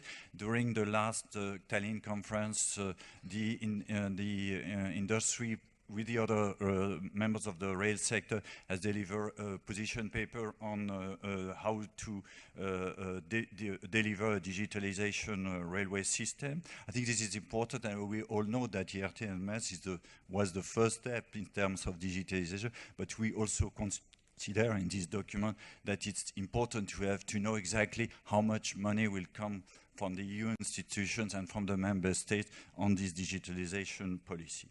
Now, quickly, I think it's very important for you to know that ERTMS is a proven system, and it's successful on a worldwide basis. You have the figures in the slide, a total tract of 94,000 kilometers. 50 countries are using ETSS trackside, and the total of vehicles is superior to 12,000, and 46 countries are using ERTMS vehicles. So it's a very big success for the industry, but we have to continue to promote ERTMS all over the world. What we also know is that if you look at the contracts, it's shared by two, and that you have on one side for the contract for Europe more than 50%, and we have to also know that there is a lot of investment on the ERTMS which are programmed in Asia, in Africa, and Middle East and also in Latin America, and that the contracts have increased a lot, if you see, from July 2015 to June 2017 by more than 23%. Now, what is also important for us is that during the Connecting Europe conferences, we've been able to present to the Commission, to the Member States, to all the rail stakeholders, a common document which has been prepared with all the rail sector on what should be the policy, how much money should be invested in the rail sector. I think there is a common work made by all the associations of the rail sector, and we have a common view, and we hope that we will be able to convince the politicians that there is more need for more money, and that ERTMS is absolutely essential to make a success of the rail sector in terms of interoperability. And I think that in the year 2017, the fact that there has been the ERTMS Deployment Plan, the action plan, is absolutely essential. And I would like to again to thank the Commission and the other people who have been working on these different documents, which are absolutely essential for our sector.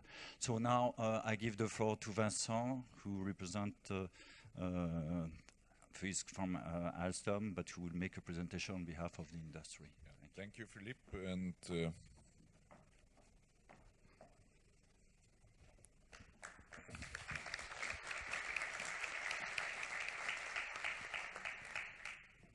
thank you, Philippe. Good morning, everybody. Philippe has explained to us effectively that actually from the statistic you can see that ERTMS has so far delivered a certain number of services, so safety is not questioned, so increasing of capacity, increasing of interoperability has also been demonstrated, and from the statistic you also see that the 24% increase in the last 2 years is also a demonstration that the system is suitable to virtually address any means of transport anywhere in the world. Obviously, we'll focus today on Europe, because outside of Europe, this is not a political will to deploy ETCS, but more what other benefit ERTMS is bringing, i.e. an open standard which is maintained, so a future guarantee of evolution, and also in a multi-vendor environment.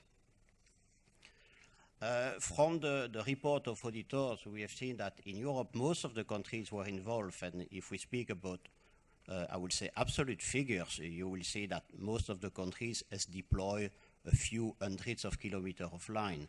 Now, if you compare on a relative basis, the largest countries have a smaller percentage because of the size of the network. So we do believe that there is a level of, I would say, critical mass which need to be achieved. So you see the red curve which is there, and we believe that we need to reach, as a matter of urgency, at least 50%, which will be probably the trigger point where Class B system will start to be decommissioned, and that will effectively support the attractivity of the business case for all the stakeholders. In terms of maturity, Spain is a leading example of pioneering or believing in ERTMS in a multi-supplier environment. So, most of the projects have been delivered with a patchwork of 6 different suppliers. There have been level 1, there have been level 2. And we heard yesterday that testing, interoperability testing, was key to ensure the stability or understanding or the maturity of the ERTMS product. Well, what is essential as well is that Spain demonstrated, and it's not limited to Spain, that beyond the ERTMS project, we are talking of a system solution, and every of those projects highlight issues that were discovered that need to be addressed about how to accommodate national operation rule, how to integrate or I will say be consistent with pre-existing infrastructure, architecture and concept, how to coexist or superimpose with legacy. All of those are effectively part of maturing the solution. And if we want to take a few figures on the high-speed network, what we have seen is that the unit cost dropped from something above 1 million per kilometer, so double track ERTMS level 2, to below 400 euro, and the trend is continuing. And in terms of delivery time, early project took 5 years or a little bit more to be delivered, and the latest one are delivered in just 2 years or just above. So that's where effectively maturity of the solution, not only of the product, has been there. So Unicyc supplier are obviously, it's not a surprise, fully commit to I would say, all the content of the MOU 2016, so all the latest specification of baseline 3 release 2, which is also maturity in the term that all the issue of the project have been progressively integrated and solutions have been proposed. So all the suppliers are delivering or developing products which are fully compliant to that, and also integrating the return of experience of those early deployment projects on the product, but also on the application, engineering, or testing tools that have been developed progressively to support or to ease or accelerate the deployment of the project, but also supporting the operation and the maintenance and the future evolution. So that's where effectively it is essential that the early deployment brings some valuable experience. In top of that, we are all involved in the game changer to further increase the attractivity of ERTMS, and we are also member of Shift to Rail, for which effectively there have been presentation yesterday. So the game changers, some of them have been discussed yesterday, presentation with the status, what they can be achieved. They have been also linked with digitalization. Patrick Jantet this morning was remember us that it's not just ETCS, it's part of the complex system by which we are all looking to increase attractivity, ease of deployment, ease of operation, and at the end, improving the quality of service for the end users. That's really what is there, and last but not least, to reduce the cost in order to support a long-term and faster deployment. The challenge is there, or the ambition is high. Again, going to the report of the Corps of Auditors, so there have been more than 4,000 kilometers that have been put in service so far, but on a relatively long period of 10 years. To support the deployment plan, you see that we probably need to reach about a rate of 2,000 kilometers per year until 2023, and even up to 5,000 kilometers by the end of the period. It would really require a strong coordination available of resource, money on one side, that's clear, that have been already discussed, resource for all the stakeholders on the industry, DRU, the NEM, and last but not least also on all the third players which are associated with, for example, assessment and homologation. There are a few other challenges. We all say that ERTMS has been stabilized, baseline 3 release 2 is there. Beyond that, we are really looking to a full digitalization, resignaling, so there are also additional activities on the interlocking traffic management system, centralization of operation, renewal of obsolescence equipment, and last but not least, decommissioning of the Class B. That's what would make the business case, I will say, supportive. Unfortunately, there have been less standardization activities in the other part of the signaling system, although we welcome the recent EULINX initiative, and we are supporting it, that start to produce the first result and direction to a full standardization of I would say, the complete signaling solution. This is clear that we believe that the key success factor to secure the long-term deployment is really to continue on standardization by reducing or limiting as far as possible new requirements, simplification, harmonization of the operation rules, of all the interfaces, continue the excellent result in the 4th railway package to harmonize and make more seamless the approval process, and also last but not least, do not forget to bring to the museum as quickly as possible the legacy system. So we do believe today that most of the recipients are there on the table, so all the ingredients, to follow the recipe. It's now up to us to make the cooking and the dressing in the most attractive way, and I fully support the statement of Carol this morning with a lot of passion. Thank you.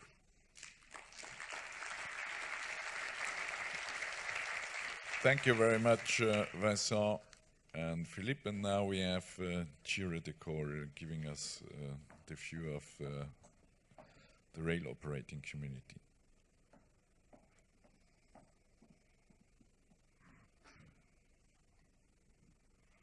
Good morning.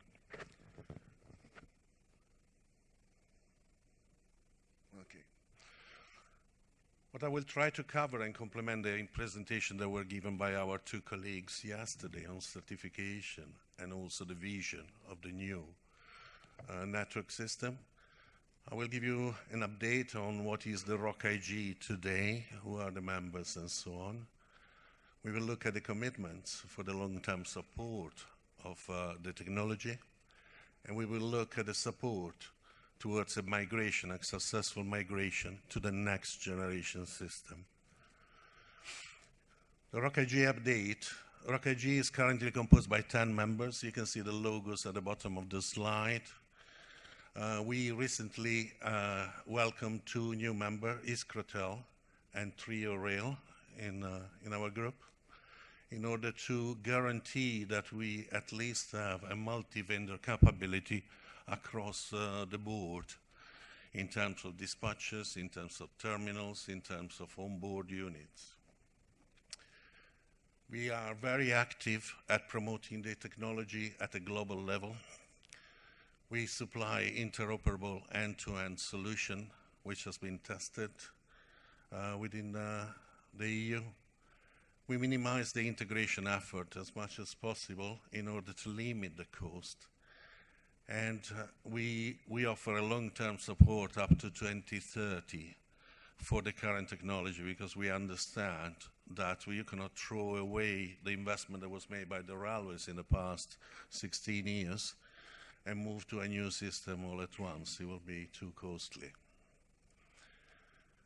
GSMR.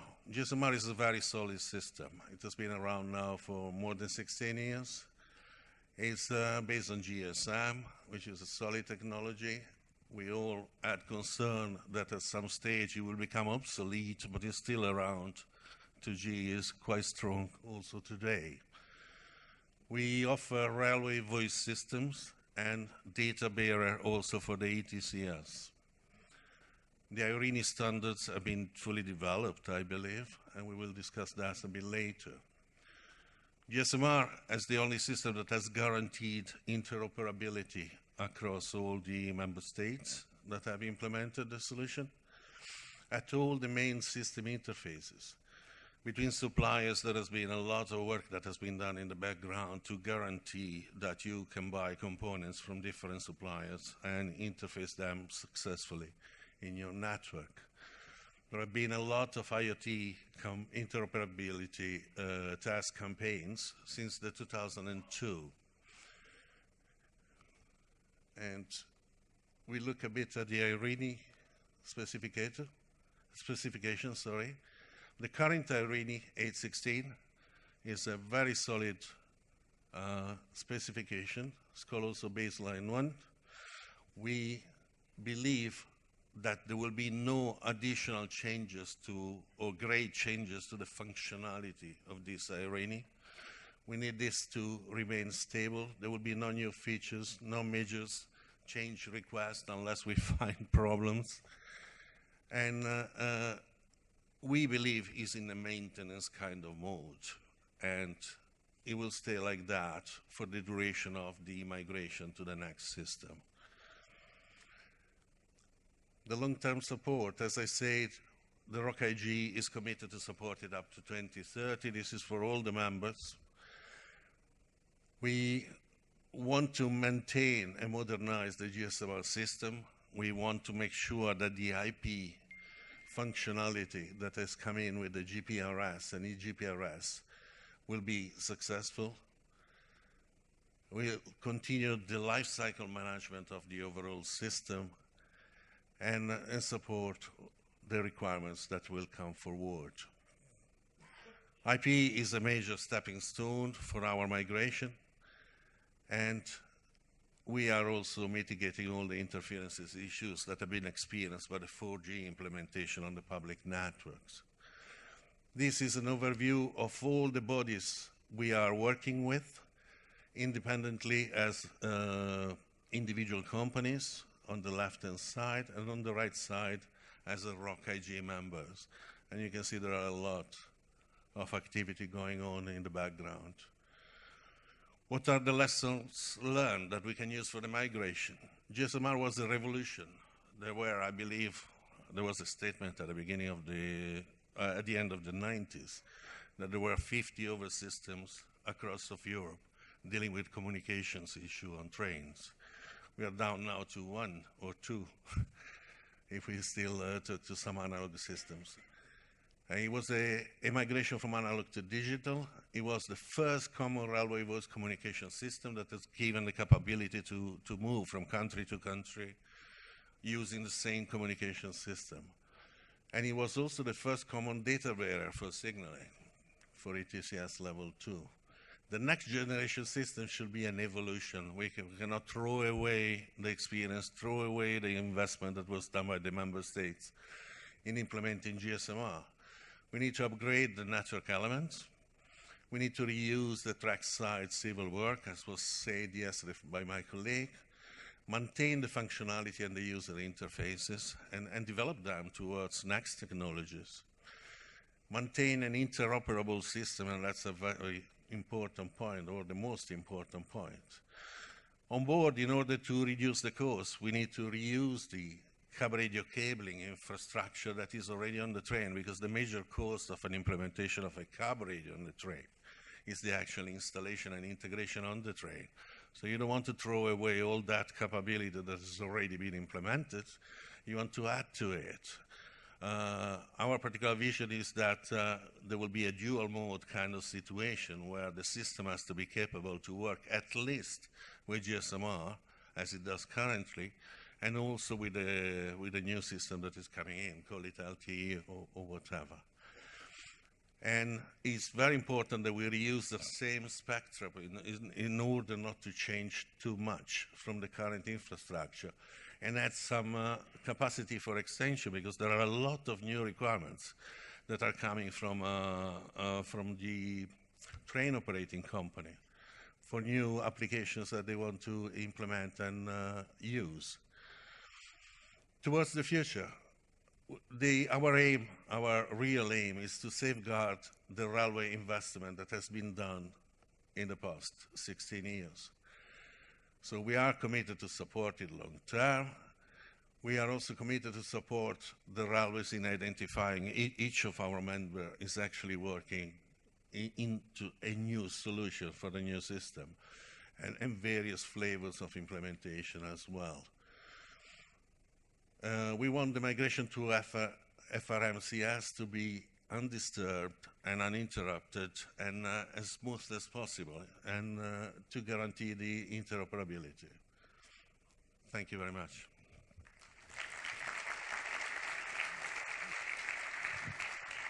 Thank you very much, Giro de Col. And now we come in our football team to the last section, which is of course, the attackers, and we have Carlo De Grandis and Silvia Dominguez from the deployment management team, giving us an update on the deployment management team in relation to the European deployment team. Silvia, please, the floor is yours.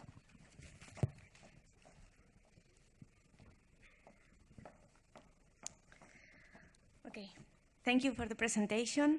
So as mentioned, I'm Silvia Dominguez, and I'm part of the deployment management team that was launched by the European Commission and is coordinated by the Commission, ERA, INEA, in order to facilitate the timely, efficient, and interoperable ERTMS deployment in Europe.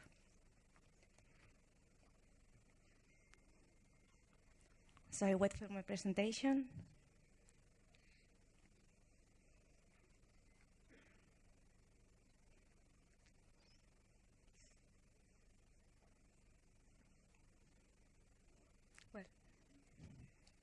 Perhaps I can just start speaking, and then later on I will start with the presentation. Okay, good, thank you. So this first slide, we have already seen these figures, but as they are very important, I will take the time to repeat them again. So this first slide is showing the ERTMS deployment status and planning for the core network corridors. Dates and planning are as included in the European Deployment Plan published by Mr. Karel Vink. In 2017, more than 4,000 kilometers of ETCS-equipped sections of the core network corridor are in commercial service, so they are being used. 2019, this number will increase to 7,000. 2023, these kilometers of functioning ETCS will reach nearly the 16,000 in order to reach in 2030 the goal of 50,000 kilometers of ERTMS functioning in the core network corridors. In the maps, we can see the red sections of ERTMS in service in these core network corridors. On the left, for the 2017 deployment, and on the right for the 2023. We can see on the left there is a slight patchy deployment currently, but this experience and investments have demonstrated the success of the system in all types of lines. I have seen in Europe successful ERTMS deployment in high-speed lines, commuter lines, conventional lines, and even in last miles ports. I understand that this has given the support for the commitments achieved in the EDP, the European Deployment Plan, to, in 6 years of time, multiply by 4 the number of kilometers in service with ERTMS in the core network corridors. So for the next slides, we're going to focus also on the national implementation plans for ERTMS. In the last update of the CCS-TSI, it was included as an obligation to deliver these national implementation plans, these NIPs, with information on technical and economical context, deployment plans, and plans for the commissioning of Class B. This meaning not only for the core network corridors, but for the complete networks of the different countries and member states. Only 15 NIPs have been received on time, shown in the map in blue. However, there are some other countries that have announced and committed to submit these NIPs before the end of 2017. These are like Luxembourg, Denmark, Spain, and Germany. Also, on the right-hand side, you can see the diagram showing the level of detail in the NIPs regarding the different contents that were required in the CCS-TSI. Red being nothing included in the NIP, blue completely addressed, and green partially addressed. While more than 70% of the received NIPs included detailed on dates and planning, only 40% strictly included all the lines in their networks. Regarding the context description, 50% included technical context description, for example, existing capacity and reliability of the systems, while only 20% included economic context description, for example, economic lifetime of the existing systems or a complete cost-benefit analysis CBA. Also, only 20% included information on how to means to ensure open market conditions for the Class B systems. Less than 50% include information on when ETCS-only equipped vehicles will be able to enter their lines, but on the other hand, 60% of them include information on dates for Class B systems decommissioning. Now, some aspects to highlight from the NIPs. First, good news, the level of compliance with the EAP is high. It is indeed even improved some of the dates in different networks. In the map, you see the dark blue for the compliant, light blue were not enough information to strictly compare, yellow, very, very small exceptions, and in orange, some discrepancies. Then, for the plus of the removal for Class B systems, efficient, and in order to facilitate the economically efficient ERTMS deployment, here it is shown also on the map, blue clause for those member states with a plan for the commission, orange side for member states with no plan to decommission the Class B. However, additionally, but not shown on the map, there are countries that will not mandate the Class B systems in lines equipped with CTCS, even if the Class B system is still installed. Finally, from my side, let us look at the ERTMS benefits that the different countries, so it's not us mentioning the ERTMS benefits here, but it's that you all have included in the NIPs as benefits for ERTMS. So even if only a few CBAs were received within these NIPs, a higher percentage of these plans included a certain economic or benefit analysis. And the main benefits described here was an increase of safety from most of the Class B systems. It is clear from the technical characteristic of the TCS and the continuous monitoring that there is an increase in safety. Interoperability, of course, both to avoid dual equipment, but also to allow for a tendering with more than 1 and 2 different suppliers. Also modernization. It is also clear in some NIPs that ERTMS as backbone of the railway digitalization is the best solution when modernizing the network and specific lines. And last but not least, capacity. Mainly for level 2 plan networks, ERTMS is seen as the way to increase calculated capacity, but also ERTMS is described as an enabler to optimize performance and to increase punctuality in these networks. And now I leave the floor to Carlo. Thank you, Silvia.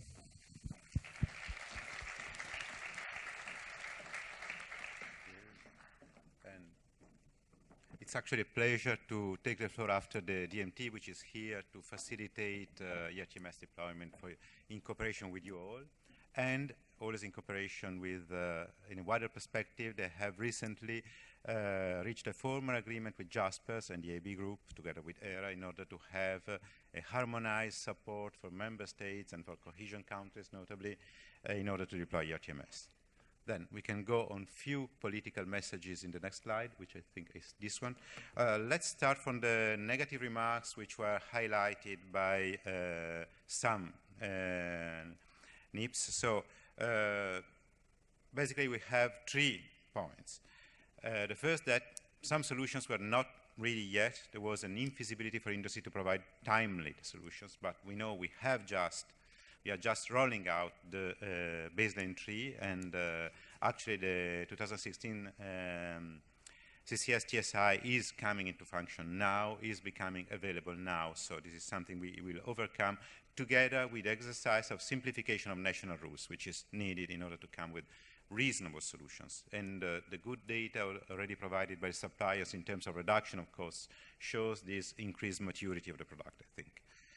Some standard network-specific functionalities were missing, but again, we are also dealing with national rules from that point of view, and this is something we have to tackle for the sake of simplicity. And then onboard dimension. Onboard dimension is important. This is crucial, we know, and of course NIPs are based on the network, but we have some important lessons to be drawn also from the recent blending call, where we saw bright ideas to support onboard deployment, onboard retrofitting and upgrading of the fleet, and we will have to work on it, we are well aware. The point is that anyhow, level of compliance, the positive points within the national implementation plans is high, and many of them have are even anticipating the European deployment plan. So there is a way forward, there is a ramp up of the ambitions of the member states. There have been even detailed cost-benefit analysis comparing core network or network-wide deployment, and that provides lots of useful information. And decommissioning of Class B system is already foreseen at network level by 5 NIPs and an additional member state, Luxembourg, which is already ready to get rid of it, as you well know. So last but not least, so to keep in mind these 4 political messages. Well, first, something which is high on the political agenda, maybe not the highest point on technicality, is that anyhow, all serious accidents have taken place in lines without ERTMS or with ERTMS not in functions for problems. Second, that there are important operational savings with ERTMS-only solutions, notably on the operational phase, beyond the improvement of capacity. We are talking about more than 50%, and yesterday we saw network managers presenting this data. And then we see, as we mentioned, even wider tendency than the ones submitted in the NIPs, because we heard other member states, and we'll hear soon other member states, that goes for a network-wide ERTMS deployment strategy. Last but not least, there is a growing confidence that ERTMS does not need a backup system. Actually, it's 17 years that we have ERTMS level 2 in function without backup system on a high-speed line without disruptions, which means that it is a growing confidence that we have to go for. So this is, those were just the key messages I want you to retain. And in general, we have 4 member states which are committed to submit the national implementation plan soon. We will wait for the beginning of 2018 to do a refined analysis and to publish it on our websites together with all the NIPs in order to make it have a public exchange on them. Thanks a lot. Thank you very much, Carlo. Now we are coming to the end of this session 3. We have just 2 elements to go. Firstly, we will have some statements from some ministries, which we show you by film, and afterwards we will have question and answer. So while you're watching the film, please think of possible questions that you will ask to the presenters here on stage. So let's have the movies and then we do the Q&A.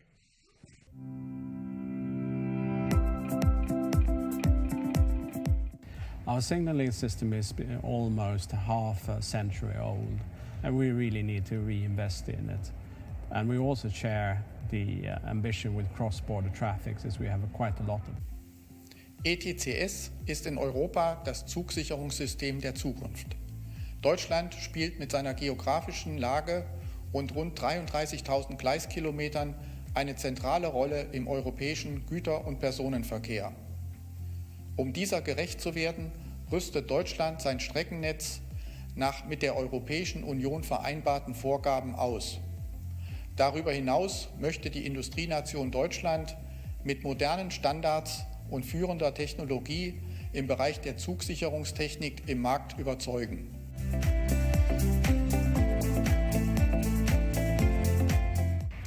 The challenge for us is to have a smooth transition from our current system into ERTMS, both for our railway undertakings and for ourselves. A smooth and secure transition. Herausfordernd sind nicht nur die hohen Kosten, welche mit der Einführung von ERTMS verbunden sind. Bei Investitionen in dieser Größenordnung sind eine stabile Spezifikation und die Verfügbarkeit aller für die ERTMS-Migration notwendigen Ressourcen von zentraler Bedeutung. Außerdem sind in Deutschland bundesweit sichere und leistungsfähige nationale Zugsicherungssysteme im Einsatz, sodass die wirtschaftliche Einführung von ERTMS und der zeitliche Rahmen genau analysiert werden müssen.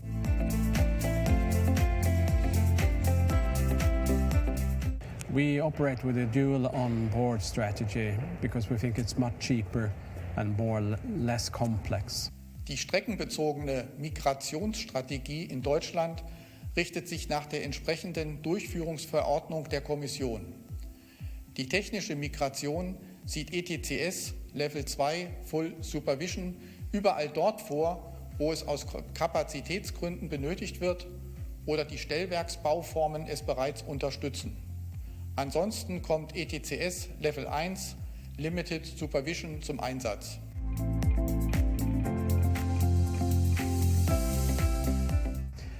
Railways is a very good way of transporting cargo and passengers in a smooth, green and efficient way. I think we need to work a lot with the operational availability of the systems and make it a success. But with that in hand, I think it's very important and it's a part of our future with the digitalization of the railway. Die Eisenbahn muss in ihrer Leistungsfähigkeit deutlich gestärkt werden. Als wichtiger Beitrag zum Klimaschutz muss die effiziente Bahn wieder mehr Anteile am Modal Split aufweisen. ERTMS leistet hierfür einen wichtigen Beitrag. Deshalb ist langfristig eine flächendeckende Ausrüstung aller EU-Länder mit ERTMS von großer Bedeutung.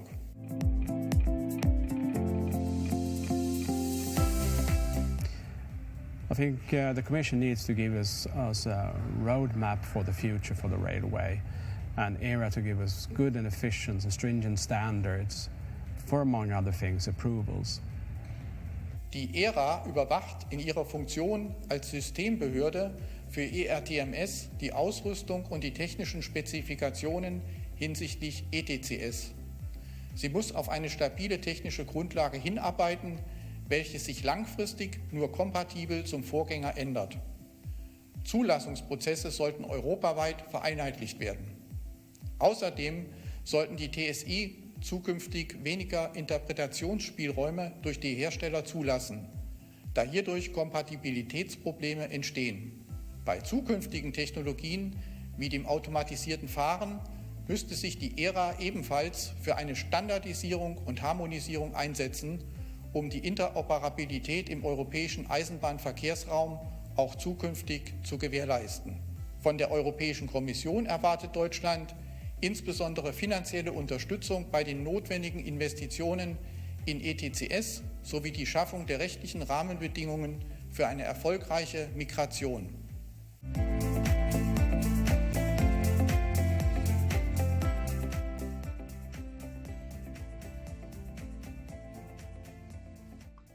Good. I think we thank the ministries of Sweden and Germany for their encouraging statements. We had a very intensive session this morning where we got the full circle from the declaration by Henrik Hollerlei via the two keynote speeches by Patrick Chanté and Karl Wink, and then the positions of the operators, the suppliers, and the deployment team on the action plan that was presented by Ian.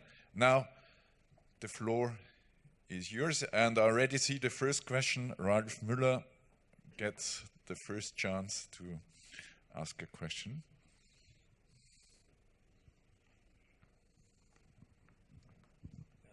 Thank you, Ralf Müller, DB Netz. We heard in many of the presentations that the specification quality is a key aspect there, and we heard yesterday from Valenciennes that Uling's first time in history had started this new approach of formal specification, which is a real game changer in the terms of quality to be achieved in technical specifications. And therefore, I would like to ask for those who put specification quality and specification stability in the focus of the presentations, what about innovation in the method of specification by using formal methods, system engineering based on modeling? Thank you. To whom did you direct the question, Ralf? I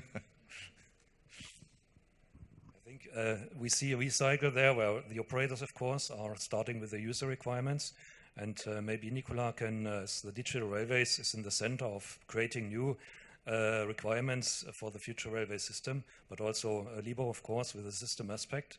And then, of course, specifications in the later phase of the recycle have to be processed by the manufacturing industry. So it would be very kind to hear from both sides, from manufacturing industry and from the operator side, how to proceed with formal specification, or how to start formal specification. Perhaps I give you my personal reply. And my personal reply is that today we are discussing about deployment. We have a specification of ERTMS, we have this specification laid down, and now we have, as Karl said, to deploy 7,000 kilometers until 2019, and then up to 16,000 kilometers by 2023. I am definitely not going to start to rewrite any specification of ERTMS in formal methods now. Definitely not. We can consider the formal approach for new game changers, but for what we have now, definitely not. And needless to say that my personal experience with formal methods, and I have started with these in the 1990s, have not at all been encouraging. It's a lot of work, a lot of documentation, but I have never seen work in practice. So we go to deploy, and we let the researchers come up with a proposal. When it's mature enough, we will consider, but we are not using this as a kind of new route for delaying the progress in deployment for another 15 years.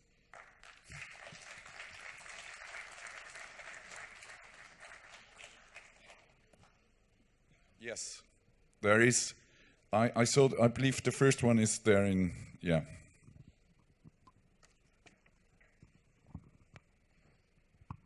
Thank you and good morning. My name is Paul Kettles from NSA Luxembourg. First, I want to state that the small country from Luxembourg has now equipped 100% of the whole network on ETCS baseline 2. And it is in service since July this year. Now, second point, we decided that the Class B system will put out of service on end of 2019. So Luxembourg will only have one system and it will be ETCS. Now the problem that we have or that we meet, and the question is, will meet the industry. So as we are in contact of many railway undertakings and they will want to provide some new engines for running on this infrastructure and on transporter system. Now, we're talking all about the baseline 2 and the release 2. Now we see that many or some of the manufacturers do not or are not ready to meet the timeline for 2019 for making in service of such onboard equipment. They still remain on baseline 2. So now what will be the position of these, of the UNIFE, for example, that their members that will reach this goal to meet this date and not to go on derogations for baseline 2? First of all, thank you very much, and congratulations again, Luxembourg, for achieving full deployment of ERTMS and also a full decommissioning of the Class B system. Just for clarification, I believe you meant baseline 3 onboard units. And as I mentioned yesterday in the introductory speech, we, as the agency, will now start the investigation into the maturity of the baseline 3 release 2 onboard units, but I have Vincent and Philippe here to possibly give you a declaration from the supplier side. Yep. Yes, as I said in my presentation, so all the Unit suppliers are committed to make on the market baseline 3 release 2 project, I will say as soon as possible, though I cannot obviously detail the specific plan of each of the suppliers, so some will come a little bit sooner, some will come a little bit later. After that, every supplier has also the right to, I would say, define its product strategy based on the other element of the project. So some may focus first on retrofit market or on new build market, or some may decide to address some specific market based on the, I will say, previous experience or availability or accessibility to the legacy system where they are maintained. And last but not least, it also linked to what are the specific other project requirements which are being required. But what we can say as a representative of the supplier that we are all committed to deliver the product, and we are all committed to push as much as possible baseline 3 release 2 onboard unit, even when some of the operators are still asking to stay to the baseline 2 as they are used to or they consider it's more proven. Okay, we have another question here, Stefan Pode. Yeah, thank you for this answer. Just as a complement to that, all the suppliers are committed to deliver baseline 3 release 2. Does that include the Article 10 error corrections, or do you think you rather shift the error corrections to another baseline release of your product? If you look at the commitment that we signed in the MOU, we are also committed to maintain the equipment, which means that we will be also committed to include the evolution which are dictated by the Article 10. It is clear that the one which have already product on the market, which before, I will say, or the development was in advanced stage of development to code the wording of DSI before the Article 10 decision or solution or the technical opinion as produced by the agency was in place. For those, it may take effectively a few months before those are being incorporated. No, it's also a matter of the fact that the supplier also agreed to, upon request or on spontaneous basis, to propose maintenance type of clause in their contracts in order to make sure that between the railway undertaking and the supplier there is no surprise and there are planned activities about how those type of evolution should be managed in terms of ability, in terms of cost associated with, in terms of homologation process and rollout on the fleet. So we do not have a universal answer which satisfies that, but the supplier are committed effectively to put in place all the necessary mechanisms in order to, as much as possible, be aligned or matching with your expectation in that respect. And yeah, before I give the floor to the question, perhaps I wanted to compliment. We had yesterday in the platform board a discussion how we also synchronize between the suppliers on the one hand, the infrastructure managers on the other hand, and the railway undertakings on the third side, so that we get the consistent and interoperable system. As we heard also this morning, it's about the system evolution that has to be managed. Yes, please. Hello?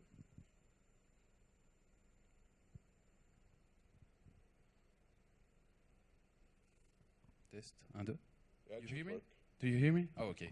Good morning, everybody. My name is Simon Deleruel, and I work for the Belgian NSA. So, to be honest, I have to say that I'm quite surprised that we always talk about the various baselines, but we never talk about the various ETCS system versions.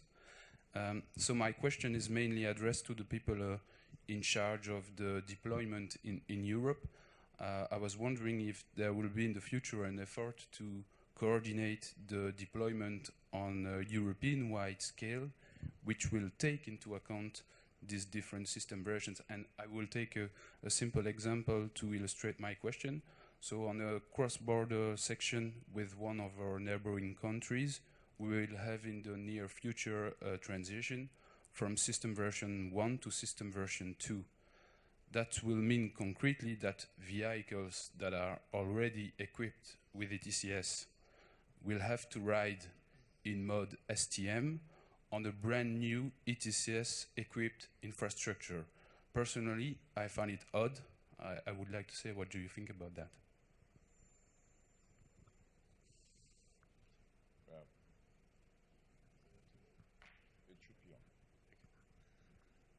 I mean, I think at the moment there are no plans to go beyond the coordination that's been set out in the European Deployment Plan, which is about the commitments overall to 2023, a generalized commitment for ERTMS deployment. But I would say that there is also a commitment within the European Deployment Plan to put in place cross-border agreements, which are required at least a year before the line comes into operation, which should be dealing with these issues, which are obviously quite critical. But at the moment, level 1, level 2 exist, and they exist for good reasons. So there will be these issues of integration across borders, and they need to be dealt with in an integrated and coordinated manner between the member states, and also, if necessary, between the rail freight corridors and other fora, where these operational issues can be tackled in a more coordinated way.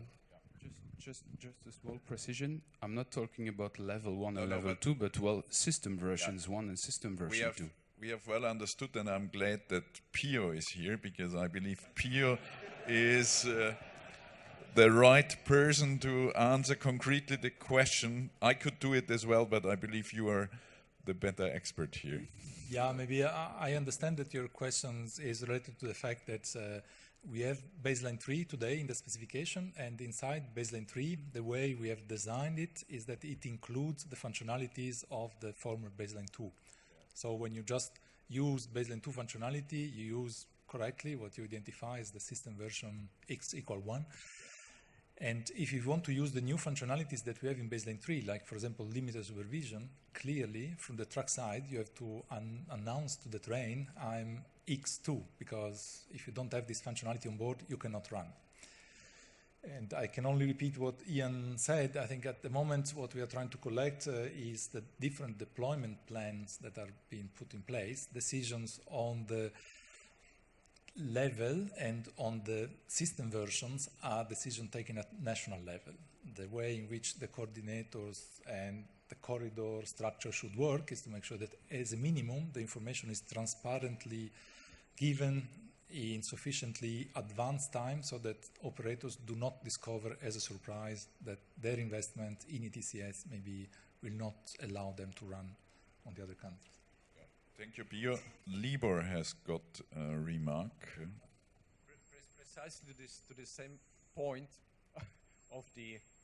Okay, that's right. It works. Yeah, it works. Yes.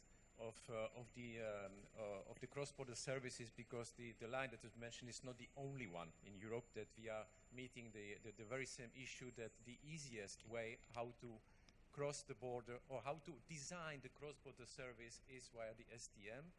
Why so? Because what we miss is really the coordination of project-wise on each side, on either side of the border for the handover. So what is missing is, really the specification that would be agreed between the companies delivering and the suppliers delivering on both sides of the border for the proper handover that would avoid the STM section in between. Which also, if you allow me, Josef, because that was also the question of Ralf Müller, so that's one. Two is what Ralf Müller said about the formal specification. It's not a formal specification, it's a panacea, obviously, but this would relate to more or less the same issue. How do we fix the point of the interpretation of the specifications in order to get the stability and avoid, the discrepancies that are now leading to the situation that you can't use the single onboard equipment when crossing the border and when crossing the sections with the various versions of the ETCS, which I fully agree with. So we can have some formal methods that would allow us to specify what needs to be done, especially on the side of the interfaces today.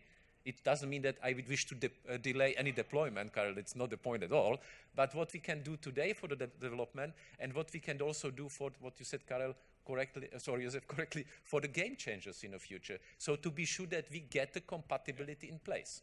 No, I also fully agree.